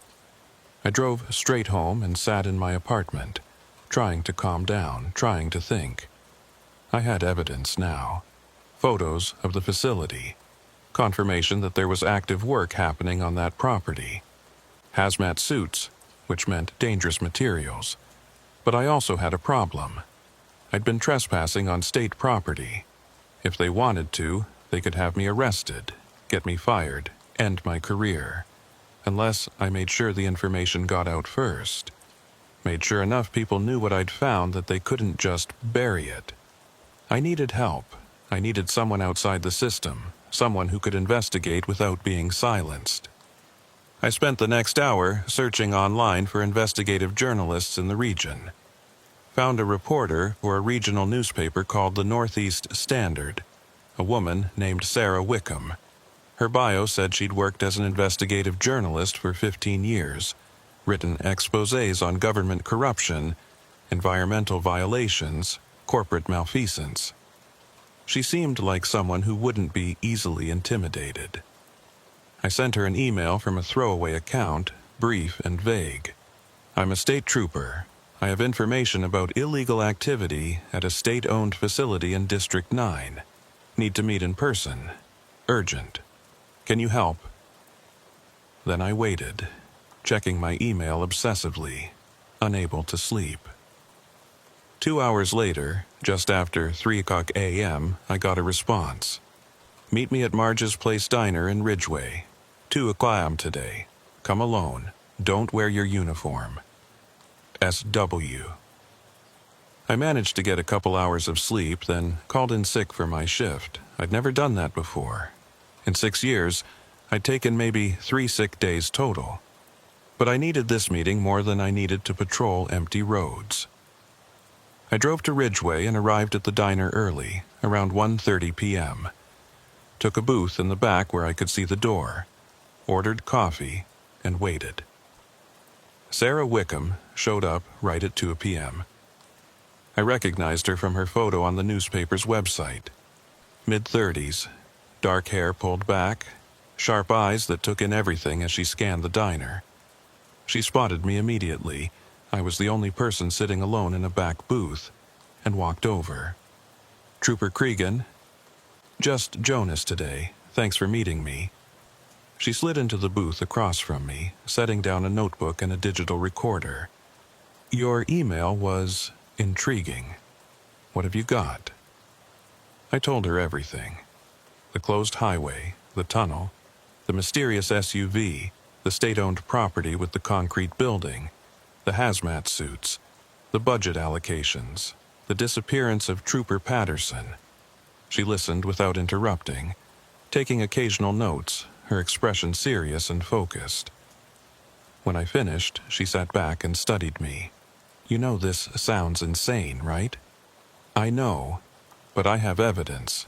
I pulled out my phone and showed her the photos I'd taken. The building, the vehicles, the hazmat-suited figures. She studied each image carefully, zooming in on details. These don't prove illegal activity. They just show a state-owned facility with people working there. People in hazmat suits, at a location that's supposed to be empty, with a budget of nearly $500,000 a year for a closed highway. It's suspicious, but it's not proof of anything criminal. She handed my phone back. What exactly do you think is happening there? I don't know, but I think it's connected to the tunnel under Highway 46. I think there's something underground. Something they've been hiding since at least 2017, maybe longer. Based on what? I told her about the old man's story. About the drilling crew finding something in 1969. About the wet footprints at Patterson's abandoned cruiser. She was quiet for a moment, tapping her pen against her notebook. Okay, I'll be honest with you, this is thin. It's interesting, it's suspicious, but it's thin. Without more concrete evidence, without documentation, or whistleblowers, or hard proof of wrongdoing, I can't publish this. My editor would kill me. What if I got you more? What if I could prove there's something under that tunnel? How would you do that? I could go in at night, document whatever's down there. She shook her head. That's trespassing. Anything you found would be inadmissible and you'd lose your job. Plus, you'd probably get arrested. I'm going to lose my job anyway if I keep pushing this. They'll transfer me or fire me or make my life hell until I quit. I leaned forward. Look, I know this is dangerous, but something's happening on Highway 46. Something bad enough that a trooper disappeared and the department covered it up. Something bad enough that an entire town is too scared to talk about it. Don't you want to know what it is? She studied me for a long moment. You're putting a lot on the line for this. I know. Why? Why not just walk away? Keep your job, keep your pension, live your life. Because that's not why I became a trooper. I met her eyes. I became a trooper because I wanted to help people, protect people. And if there's something happening that needs to be stopped, I can't just ignore it because it's inconvenient or dangerous. That's not who I am. She smiled slightly. You're either very noble or very stupid. Probably stupid. Okay. She picked up her recorder and notebook. Here's what I'll do. I'll start digging on my end. Public records, FOIA requests. See if I can find any documentation about that facility or the tunnel or what happened in 2017. You keep gathering information, but be careful. Don't do anything illegal that could compromise the story. And if you find something concrete, documentation, photos of actual illegal activity, a whistleblower willing to talk, you call me immediately. And if I don't find anything concrete, then we're back to square one. Interesting story, no proof. She stood up. But Jonas, if what you're saying is true, if there really is something being covered up, the people behind it aren't going to let you expose it without a fight. Watch your back. She left, and I sat there alone in the booth, feeling both encouraged and terrified. I was committed now. There was no turning back. That night, I returned to my apartment and found something that made my skin crawl. A note. Slipped under my door while I'd been at the diner. It was handwritten on plain white paper, the letters neat and precise. Trooper Cregan, you are being watched. Stop investigating Highway 46, or there will be consequences. This is your only warning. No signature.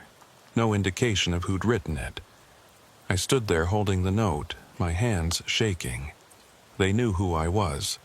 They knew where I lived, and they were threatening me. I should have been scared, and I was, but I was also angry. Because now I knew for sure there was something worth hiding on Highway 46. Something big enough and important enough that they were willing to threaten a state trooper to protect it.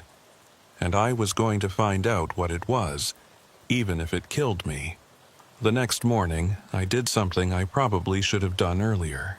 I went to see Maeve Stroud, the warden for the state forest that bordered Highway 46. Maeve was a legend in District 9, a no-nonsense woman in her late 50s who'd been managing that territory for over 20 years. She knew every trail, every road, every corner of that forest. If anyone knew what was happening in those woods, it would be her. I found her at the Forest Service office, a small building on the edge of the preserve. She was in her uniform, forest green with patches on the sleeves, reviewing a map on her desk when I knocked on the doorframe. Warden Stroud, I'm Trooper Cregan. Can I talk to you for a minute? She looked up, her eyes sharp and assessing. You're new. District 9, right? Yes, ma'am. Just transferred in a few weeks ago. Have a seat. She gestured to a chair across from her desk. What can I do for you, Trooper? I sat down, choosing my words carefully. I need to ask you about the area around Highway 46. Specifically, the land the state purchased in 2015. Her expression shifted slightly, a hardening around the eyes, a tightening of her jaw. That's not Forest Service land. That's state property under a different jurisdiction. But you patrol the area around it, right? The forest that borders that property? Sometimes. Why? I pulled out my phone and showed her the photos I'd taken of the facility. Because I think there's something happening on that property. Something that might be illegal. She studied the photos for a long moment, her face unreadable. Then she handed my phone back and leaned back in her chair. Where did you take these? I was hiking in the state forest near Highway 46, came across the property line and saw the building. You were hiking in uniform? No, ma'am, off duty. She nodded slowly, and I could see her making calculations, deciding how much to tell me. Trooper, I'm going to tell you something off the record. And you can't repeat it, can't quote me, can't use it in any official capacity. Understood? Understood. I've been warden here for 23 years, and for the past 8 years since Highway 46 was closed, I've seen things I can't explain. She pulled a file from her desk drawer and opened it. I keep my own records. Personal records, not official ones, because the official ones keep disappearing. She showed me the file. It was full of handwritten notes, dates, observations. Since 2017, I've logged over 40 incidents of unusual activity in the forest near Highway 46. Vehicles at night where there shouldn't be vehicles. Lights in areas with no roads or trails. And people, she paused, choosing her words carefully. People who don't belong out there. What do you mean? I mean people who look lost, disoriented, confused. I've found them wandering in the forest, sometimes miles from any road or trail, wearing street clothes, no hiking gear, no supplies. When I approach them and ask how they got there, they don't know. They don't even know where they are. Some of them can't remember their own names. My chest tightened. What do you do with them? I call it in to the state police every time, and every time someone comes and picks them up, usually within an hour. They're taken away, and I never hear about them again. I've tried to follow up, tried to find out who these people were and what happened to them, but every inquiry gets stonewalled. Have you filed reports? Of course I have. Detailed reports. Every incident with dates and descriptions and GPS coordinates. She tapped the file. And every single report gets kicked back with the same response. Handled by state authorities. No further action required. No follow-up, no explanation, no investigation. That's not right. I know it's not right. But I also know what happens to people who push too hard. She closed the file and put it back in her drawer. I'm 2 years from retirement, Trooper. I've got a pension and a mortgage and a life I want to live after I hang up this uniform. So I do my job, I file my reports, and I let the state handle whatever they're handling. But you're telling me now, because you're the first person who's had the guts to investigate in years. That other trooper, Patterson, he was asking the same questions, making the same connections, and then he disappeared. She looked at me. I liked Patterson. He was a good man, and I think about him every time I see something strange in those woods. Every time I find another confused person wandering around with no memory of how they got there. And I wonder if he's out there somewhere like them. Do you think he's alive? I don't know. But I know his car was found at Highway 46, with water all over the driver's seat. And I know that 2 days before he disappeared, he came to see me. Asked me the same things you're asking now. Wanted to know about the state property, about the facility, about what I'd seen. She pulled out another file, this one much thicker. I gave him copies of my records, all of them, every incident, every strange occurrence, and 48 hours later, he was gone. She handed me the file. I'm giving you the same thing I gave him, because maybe you'll succeed where he failed, or maybe you'll end up just like him. Either way, someone needs to know what's happening out there. I took the file, feeling its weight. Thank you. Don't thank me yet, just promise me something. What? Promise me you'll be careful. Whatever's on Highway 46, whatever's in those woods, it's dangerous. And the people protecting it don't care about due process or the law. They care about keeping it secret. She stood up, walked to her window, looked out at the forest. I've seen things in those woods, Trooper. Things I can't explain and don't want to explain. Lights that move wrong. Sounds that don't make sense. And once, about 3 years ago, I saw something that still gives me nightmares. What did you see? She was quiet for a long moment. I was doing a night patrol near the Highway 46 property line. About 2:00 a.m., I saw lights through the trees, so I went to investigate. Found a group of people, maybe 8 or 10 of them, standing in a clearing. They were all wearing white clothes, all barefoot, even though it was October and freezing. They were standing in a circle around something I couldn't see from my position. What were they doing? Just standing there, not moving, not talking, like statues. I called out to them, identified myself as a warden. They didn't respond, so I got closer, and that's when I saw what was in the center of the circle. Her voice dropped. It was a hole, like a well or a shaft, maybe 3 feet across, and there was light coming from it, not normal light. It was blue, bright blue, pulsing like a heartbeat. My skin prickled. What did you do? I got the hell out of there. Ran back to my truck and drove away. And I've never been back to that part of the forest at night. Never. She turned to face me. That's what you're dealing with, Trooper. That's what's happening in those woods. And if you're smart, you'll walk away right now and never think about it again. I can't do that. Then God help you. She sat back down at her desk, signaling the conversation was over. Now get out of my office, and if anyone asks, we never talked. I left with the file under my arm, my mind racing. Confused people in the woods. Lights coming from underground. A circle of people in white standing around a glowing hole. What the hell was happening on Highway 46?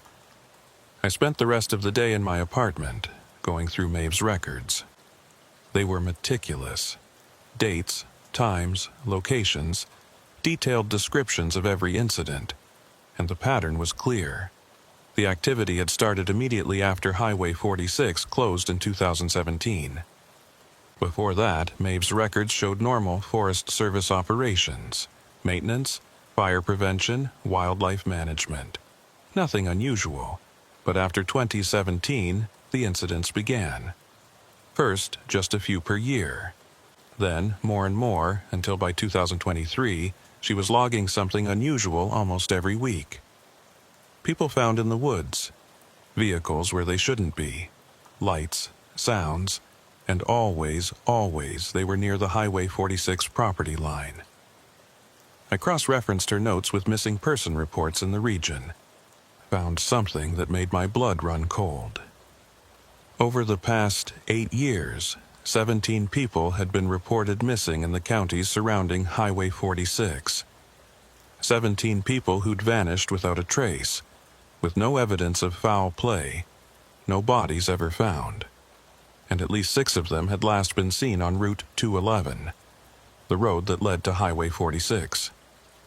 6 people, probably more if you counted the ones who'd never been reported missing. Homeless people, undocumented immigrants, people on the margins who society had forgotten about. That's what Eldon Rowe had said. People who won't be missed. I called Sarah Wickham and told her what I'd found. She agreed to meet me again the next day. But that night, everything changed. I was asleep, a rare, deep sleep after days of insomnia, when my phone rang. I grabbed it, groggy, and saw Lieutenant Haskell's name on the screen. "Cregan, where the hell are you?" His voice was sharp, urgent. I sat up, checking the clock. 3:47 a.m. "I'm at home, sir. What's going on?" "Highway 46. There's been an incident. I need you at the scene right now." "What kind of incident?" "Just get there. And Cregan, bring your report notebook. This is going to be complicated." He hung up before I could ask anything else. I got dressed, threw on my uniform, and drove to Highway 46, my mind racing. An incident. At 3:47 in the morning, on a supposedly closed highway. When I arrived, the area was lit up like daytime. State police cruisers, ambulances, fire trucks, and what looked like federal vehicles, dark SUVs with government plates. The barriers had been pushed completely aside, and there were floodlights set up all along the road leading to the tunnel. I parked and got out, immediately hit by the smell.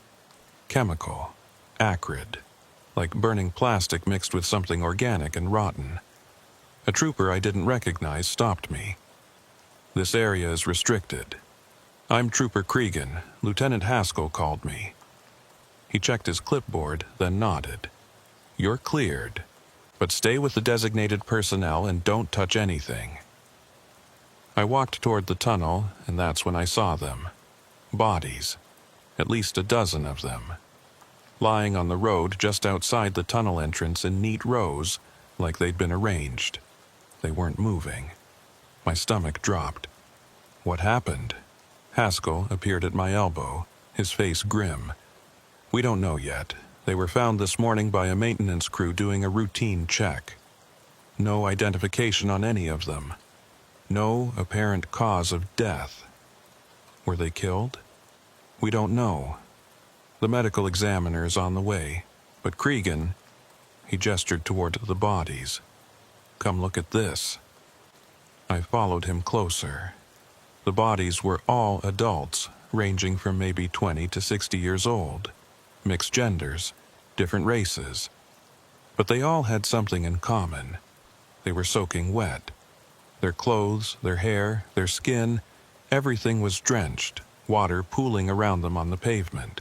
"It hasn't rained in 5 days," Haskell said quietly. "And there's no water source anywhere near here. So where did this water come from?" I crouched down next to one of the bodies. A woman, maybe 30, wearing jeans and a t-shirt. Her skin was pale, almost gray. Her eyes were closed. She looked peaceful, like she was sleeping. But her clothes were sodden, water still dripping from them.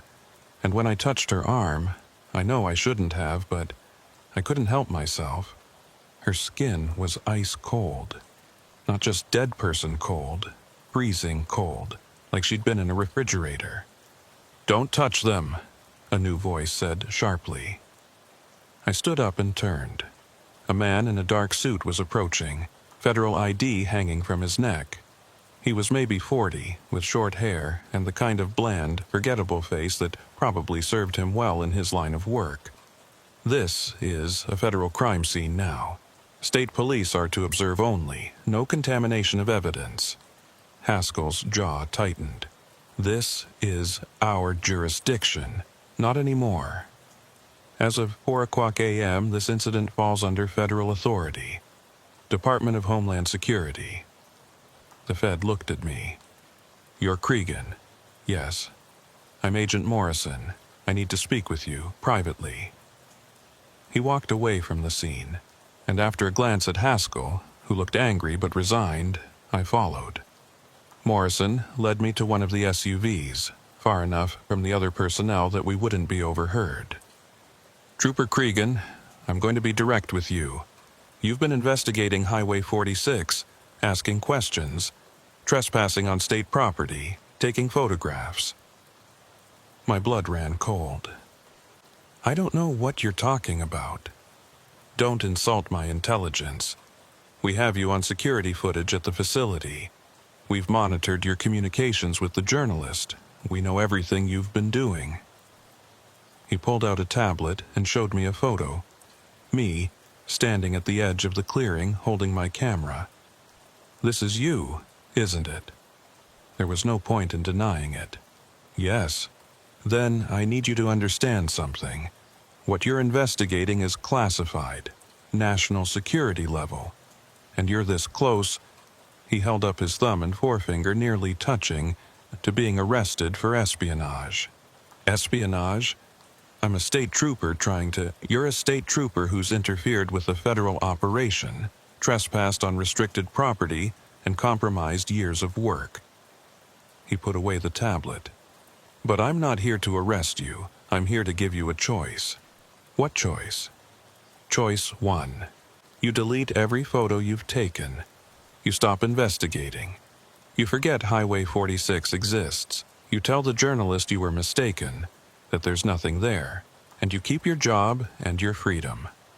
And choice 2? Choice 2. We arrest you for trespassing and unauthorized photography of a classified facility.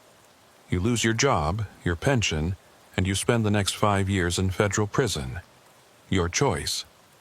I looked past him at the bodies lying on the pavement, at the other troopers and federal agents moving around them, taking photos, collecting evidence. What about them, those people? Those people are part of an ongoing investigation. That's all you need to know. They're dead. 12 people are dead on a supposedly closed highway. And you're telling me to just forget about it? I'm telling you that this is beyond your pay grade and beyond your authority. There are things happening here that you don't understand and can't be allowed to interfere with. His voice softened slightly. Trooper, I get it. You're a good cop. You want to help people. But sometimes the best way to help is to step back and let the people with the full picture handle things. And you have the full picture? Yes. Then tell me, what's under that tunnel? What killed those people? What are you hiding? He was quiet for a long moment, then, I can't tell you that. And if you're smart, you won't want to know. Because once you know, you can't unknow it. And it'll haunt you for the rest of your life. There was something in his voice, not quite fear, but close. Like he was speaking from experience. I need an answer, he said. Right now. Delete the photos and walk away, or face the consequences. What's it going to be? I thought about Patterson, about the missing people, about everything I'd learned, and I thought about my career, my freedom, my life. I pulled out my phone and opened the photo gallery. Morrison watched as I selected the photos of the facility and hit delete. All of them, he said. I deleted every photo I'd taken related to Highway 46. The facility, the tunnel, the vehicles, all of it. Good choice. Morrison pulled out a business card and handed it to me. If you remember anything else, if you're contacted by the journalist again, you call me immediately, understood? Understood. Now go home. Take the next few days off, and when you come back to work, you're going to be reassigned. Your lieutenant will have the details. He walked away, back toward the federal vehicles, leaving me standing there feeling hollow and defeated. I got back in my cruiser and drove away from Highway 46, watching the scene shrink in my rearview mirror. Flashing lights, body bags being loaded into vehicles, federal agents taking over what should have been a state police investigation. I'd lost. They'd beaten me, and 12 people were dead, and nobody was going to explain why or how or what had happened to them. When I got home, I sat in my apartment and stared at my phone for a long time. Then I called Sarah Wickham. Jonas, I heard about Highway 46. Are you okay? I need to tell you something. I'm done investigating. There's nothing there. I was wrong. Silence on the other end. Then, They got to you. Sarah, what did they threaten you with? Arrest? Your job? I'm sorry, I can't help you anymore. Jonas, listen to me. If you stop now, those 12 people died for nothing. We're so close. We're not close to anything. There's nothing to find. I made a mistake. I saw things that weren't there, and I'm done. I felt sick saying it. Please don't call me again. I hung up before she could respond. Then I sat there in the dark, hating myself, knowing I'd made the only choice I could make, but also knowing it was the wrong choice. Knowing that those 12 bodies wouldn't be the last. And knowing that I'd failed to stop whatever was happening on Highway 46. They transferred me 3 days later. Lieutenant Haskell called me into his office and handed me a folder without ceremony. Effective immediately, you're being reassigned to desk duty in the Capitol. Administrative support, traffic analysis, report review. He wouldn't meet my eyes. It's not a punishment, it's a lateral move. We both knew it was a punishment. Desk duty was where they sent cops who'd screwed up too badly to fire, but too mildly to prosecute. It was purgatory. How long? I asked. Indefinitely, until you're told otherwise. He finally looked at me. Cregan, I tried to warn you. I tried to protect you. You should have listened. What about the 12 people who died on Highway 46? What about Patterson? What about all the others? That's not your concern anymore. It should be someone's concern. And it is. Just not yours. He stood up, walked to his window. You want to know the truth? You want to know why I told you to stay away from Highway 46? Yes? Because 15 years ago, I made the same mistake you did. I investigated. I asked questions. I went to that tunnel at night and I saw... He trailed off, his reflection in the window looking old and tired. I saw things I can't explain. Things that shouldn't exist. And when I reported it, when I tried to do something about it, I was given a choice. Shut up and keep my job or keep talking and lose everything. So you shut up. I shut up, and I've regretted it every day since. He turned to face me. But I also stayed employed. I kept my pension. I didn't end up in prison or disappeared or dead. And maybe that makes me a coward. But it also means I get to go home to my wife every night. It means I get to retire in 2 years and buy that cabin in Montana and try to forget about all of this. What about your conscience? He smiled bitterly. My conscience is a small price to pay for my life, Trooper. You'll understand that eventually. I left his office with the transfer papers and went home to pack. 2 days later, I reported to my new assignment in the Capitol. A gray office building full of gray cubicles where I'd spend the next however many years reviewing traffic reports and filing paperwork. It was soul-crushing and mind-numbing and utterly safe. I hated every second of it. But I went through the motions, showed up at 8 o'clock a.m., sat at my desk, reviewed my reports, went home at 5 o'clock p.m., like a good little cog in the machine. And every night I thought about Highway 46. Sarah Wickham's article came out 3 weeks after my transfer. It ran in the Northeast Standard under the headline, Questions Surround Mysterious Deaths on Closed Highway 46. It was good work. She'd done her research, gathered what public records existed, interviewed people in Ridgeway who were willing to talk.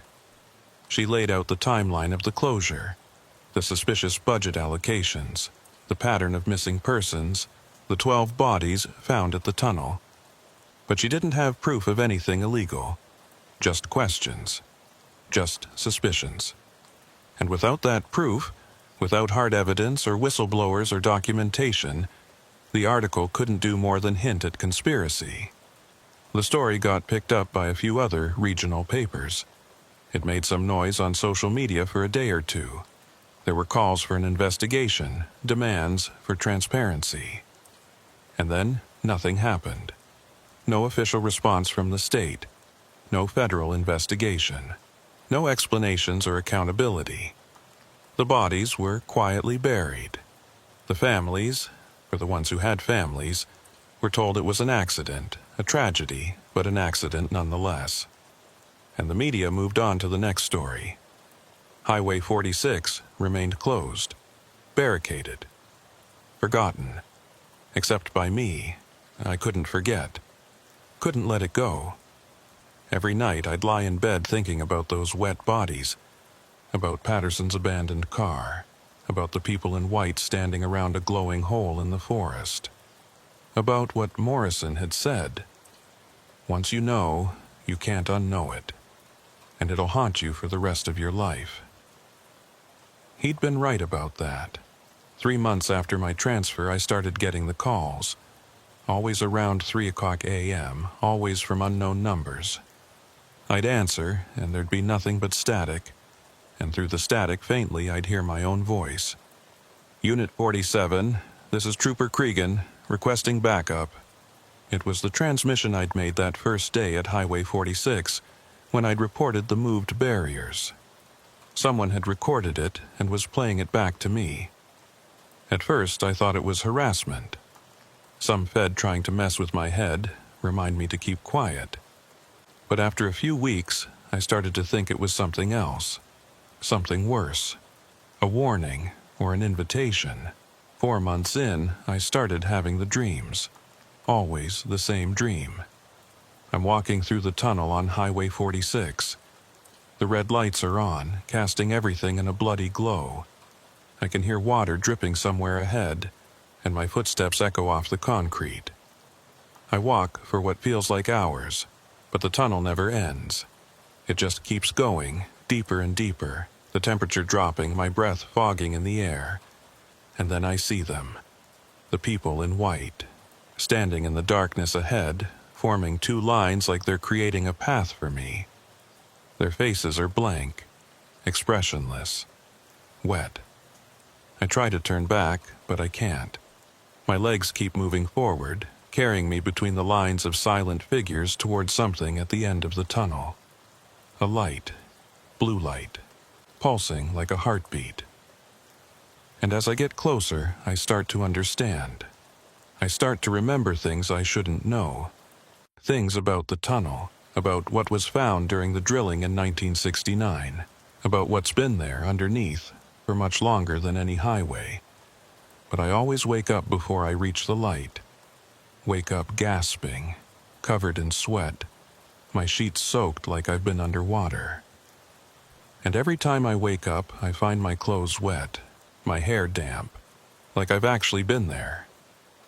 5 months after my transfer, I got a visitor. I was at my apartment on a Saturday afternoon, trying to distract myself with mindless TV, when someone knocked on my door. Through the peephole, I saw Eldon Rowe. I opened the door. "Mr. Rowe, what are you doing here?" He looked worse than when I'd seen him last.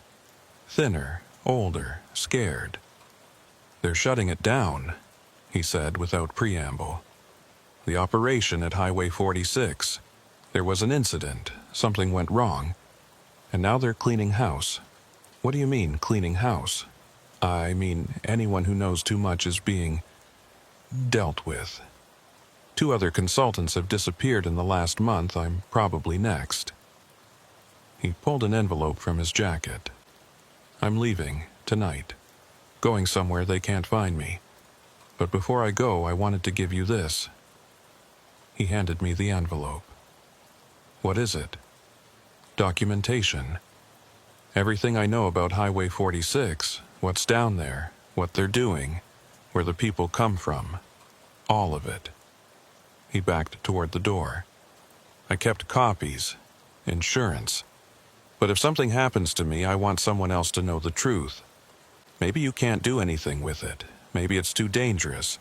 But at least someone will know. Eldon, don't contact me. Don't try to find me. If you use what's in that envelope, wait until I'm long gone, at least 6 months. Give me time to disappear." He paused in the doorway. "And Trooper, Whatever you do, don't go back to Highway 46. Don't go into that tunnel, because once you go in, you don't come out. Not as yourself. He left, and I stood there holding the envelope, feeling its weight. I should have burned it. Should have thrown it away unopened. Should have forgotten about Eldon and Highway 46 and all of it. But I didn't. I opened it. Inside was a USB drive and a handwritten note. The truth about Highway 46. Use it carefully. Or don't use it at all. Either way, I'm sorry. I plugged the USB drive into my laptop and started reading. The files were extensive. Hundreds of pages of documents, photos, diagrams. Most of it was technical, geological surveys, construction reports, budget documents. But buried in the technical language was the story. In 1969, during the construction of Tunnel 46A, the drilling crew hit something. Not rock, not water, a cavity, an underground chamber that shouldn't have existed. The chamber was old, ancient, possibly prehistoric. And it contained something. The documents didn't say what exactly. They used vague terms like biological anomaly and unidentified organic material and requires further study. But whatever it was alive, or had been alive, or existed in some state between living and dead. The state government, in cooperation with federal agencies, decided to study it. They built a facility, the one I'd photographed, to access the chamber through vertical shafts. They brought in scientists, researchers, specialists in fields I'd never heard of, and they started experimenting. At first, it was just observation, documentation, analysis. But over time, the experiments became more invasive, more aggressive. They took samples. They tried to communicate with it. They exposed it to different stimuli, different conditions, and it responded. The documents described unexpected behavioral changes and anomalous effects on personnel, and recommendation for increased security protocols. In 2017, something went wrong. There was an incident that required immediate shutdown of the facility and closure of Highway 46. The details were redacted, but the outcome was clear. Several people died. More were affected. The facility was sealed, or supposedly sealed. Because according to Eldon's notes, the experiments didn't stop. They just went deeper. Literally. They built new access points, created new facilities further underground, and continued the work. And they needed test subjects. That's where the missing people came in. The homeless, the addicts, the undocumented. People who wouldn't be missed. They were taken to the facility, exposed to whatever was in that chamber, and observed. Some died, some changed, some disappeared completely. And some, like the 12 bodies found at the tunnel, escaped, or were released, or were sent out for reasons the documents didn't explain. I read through all of it, feeling sick, feeling angry, feeling helpless. This was bigger than I'd imagined, worse than I'd feared, and there was nothing I could do about it, because I had no proof beyond these documents which could be dismissed as forgeries. I had no witnesses beyond Eldon, who'd fled. I had no authority to investigate and no resources to pursue it. I was just a disgraced trooper sitting in a cubicle, powerless to stop any of it. I should have given the files to Sarah. Let her take the risk, do the work, expose it all. But I remembered Morrison's threat. Remembered what had happened to Patterson and the others who'd pushed too hard. So I encrypted the files, hid them in multiple backups, and went back to my gray cubicle and my gray life.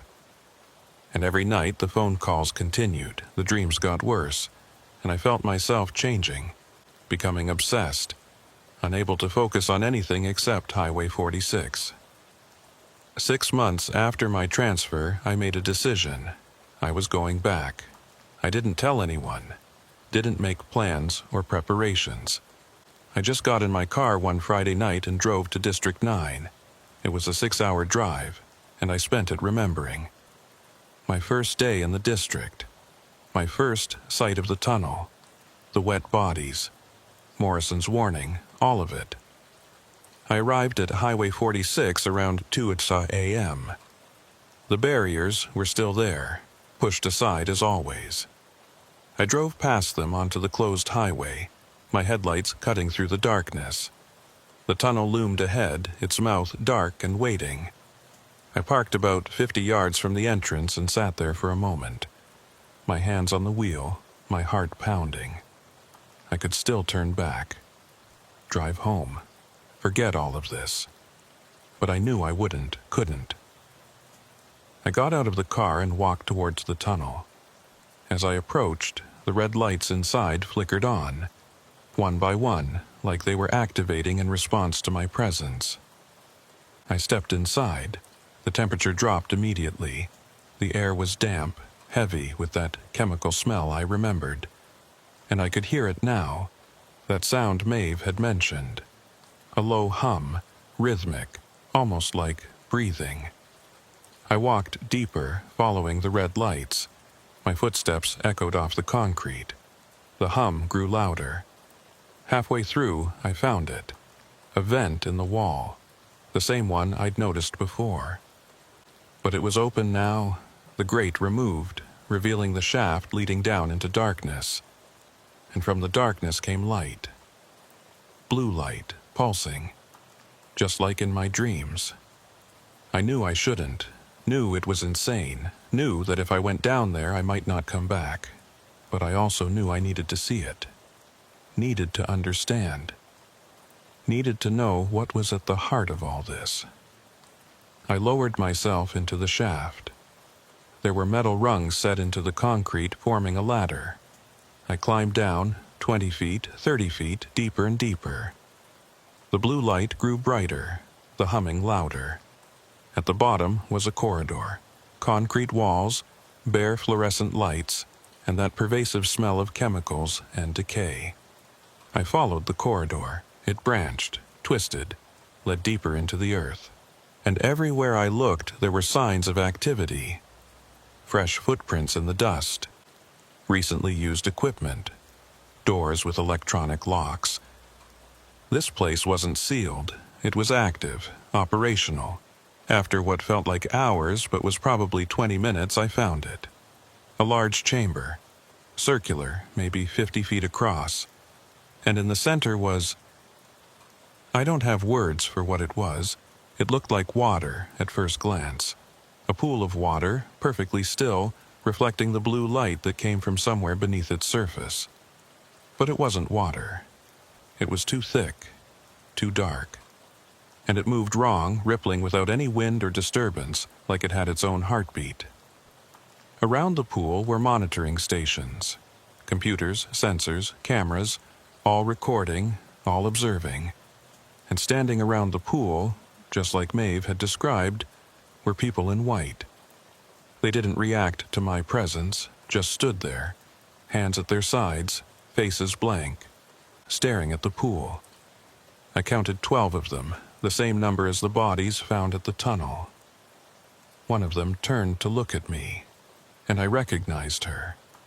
It was the woman I'd seen at the crime scene, the one whose arm I'd touched, the one who'd been soaking wet and ice cold. She was alive, or something like alive. Her lips moved, and I heard her voice, though it sounded like it was coming from far away. "Welcome home." And then I understood. This was where they came from. This was where they went. The pool, the chamber, whatever was down here, it was the source, the beginning and the end. Patterson was down here somewhere, and all the others. Changed. Transformed into something not quite human anymore, and I was about to join them. I turned to run, but the people in white moved to block the corridor. They didn't rush or attack. They just stood there, forming a wall between me and escape. I heard footsteps behind me, turned, and saw more of them emerging from other corridors.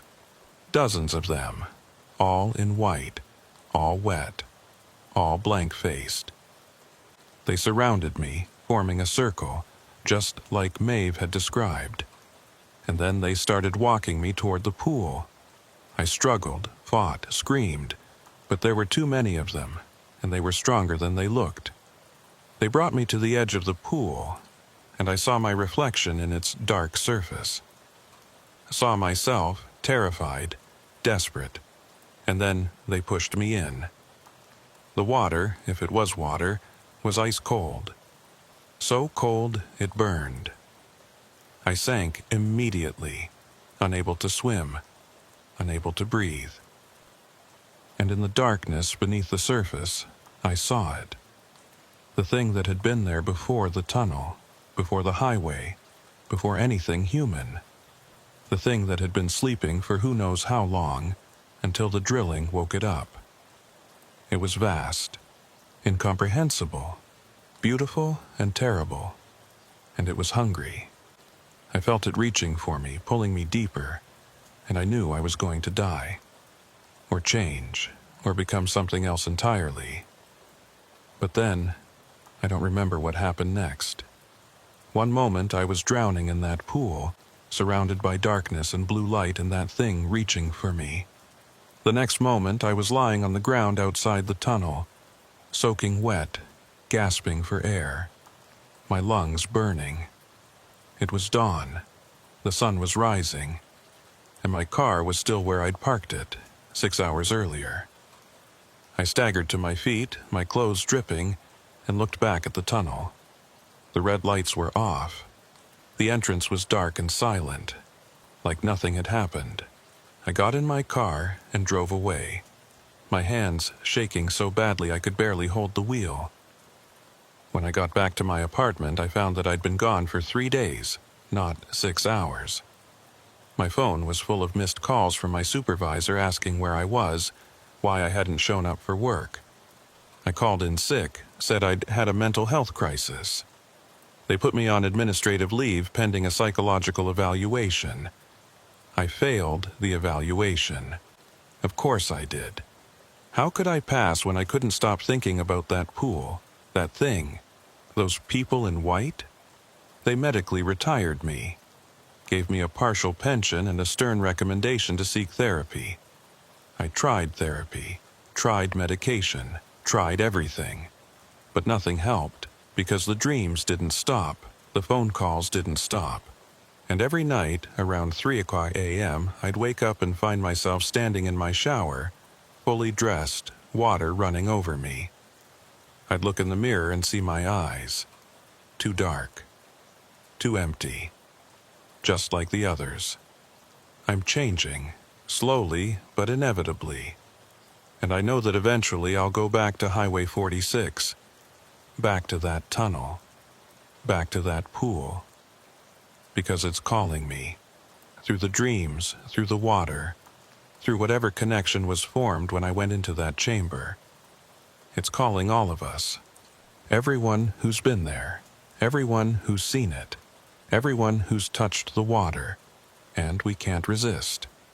Not forever. Last week, I drove to District 9 again. I didn't plan to. I just woke up and found myself on the highway driving north with no memory of getting in the car. I stopped at a rest area and sat there for an hour, trying to fight it, trying to turn around and go home. But I could feel it pulling at me, like a hook in my chest, reeling me in. I called Sarah Wickham, told her everything, gave her access to Eldon's files, begged her to expose it, to stop it, to do something. She promised she would, promised she'd publish it all, consequences be damned.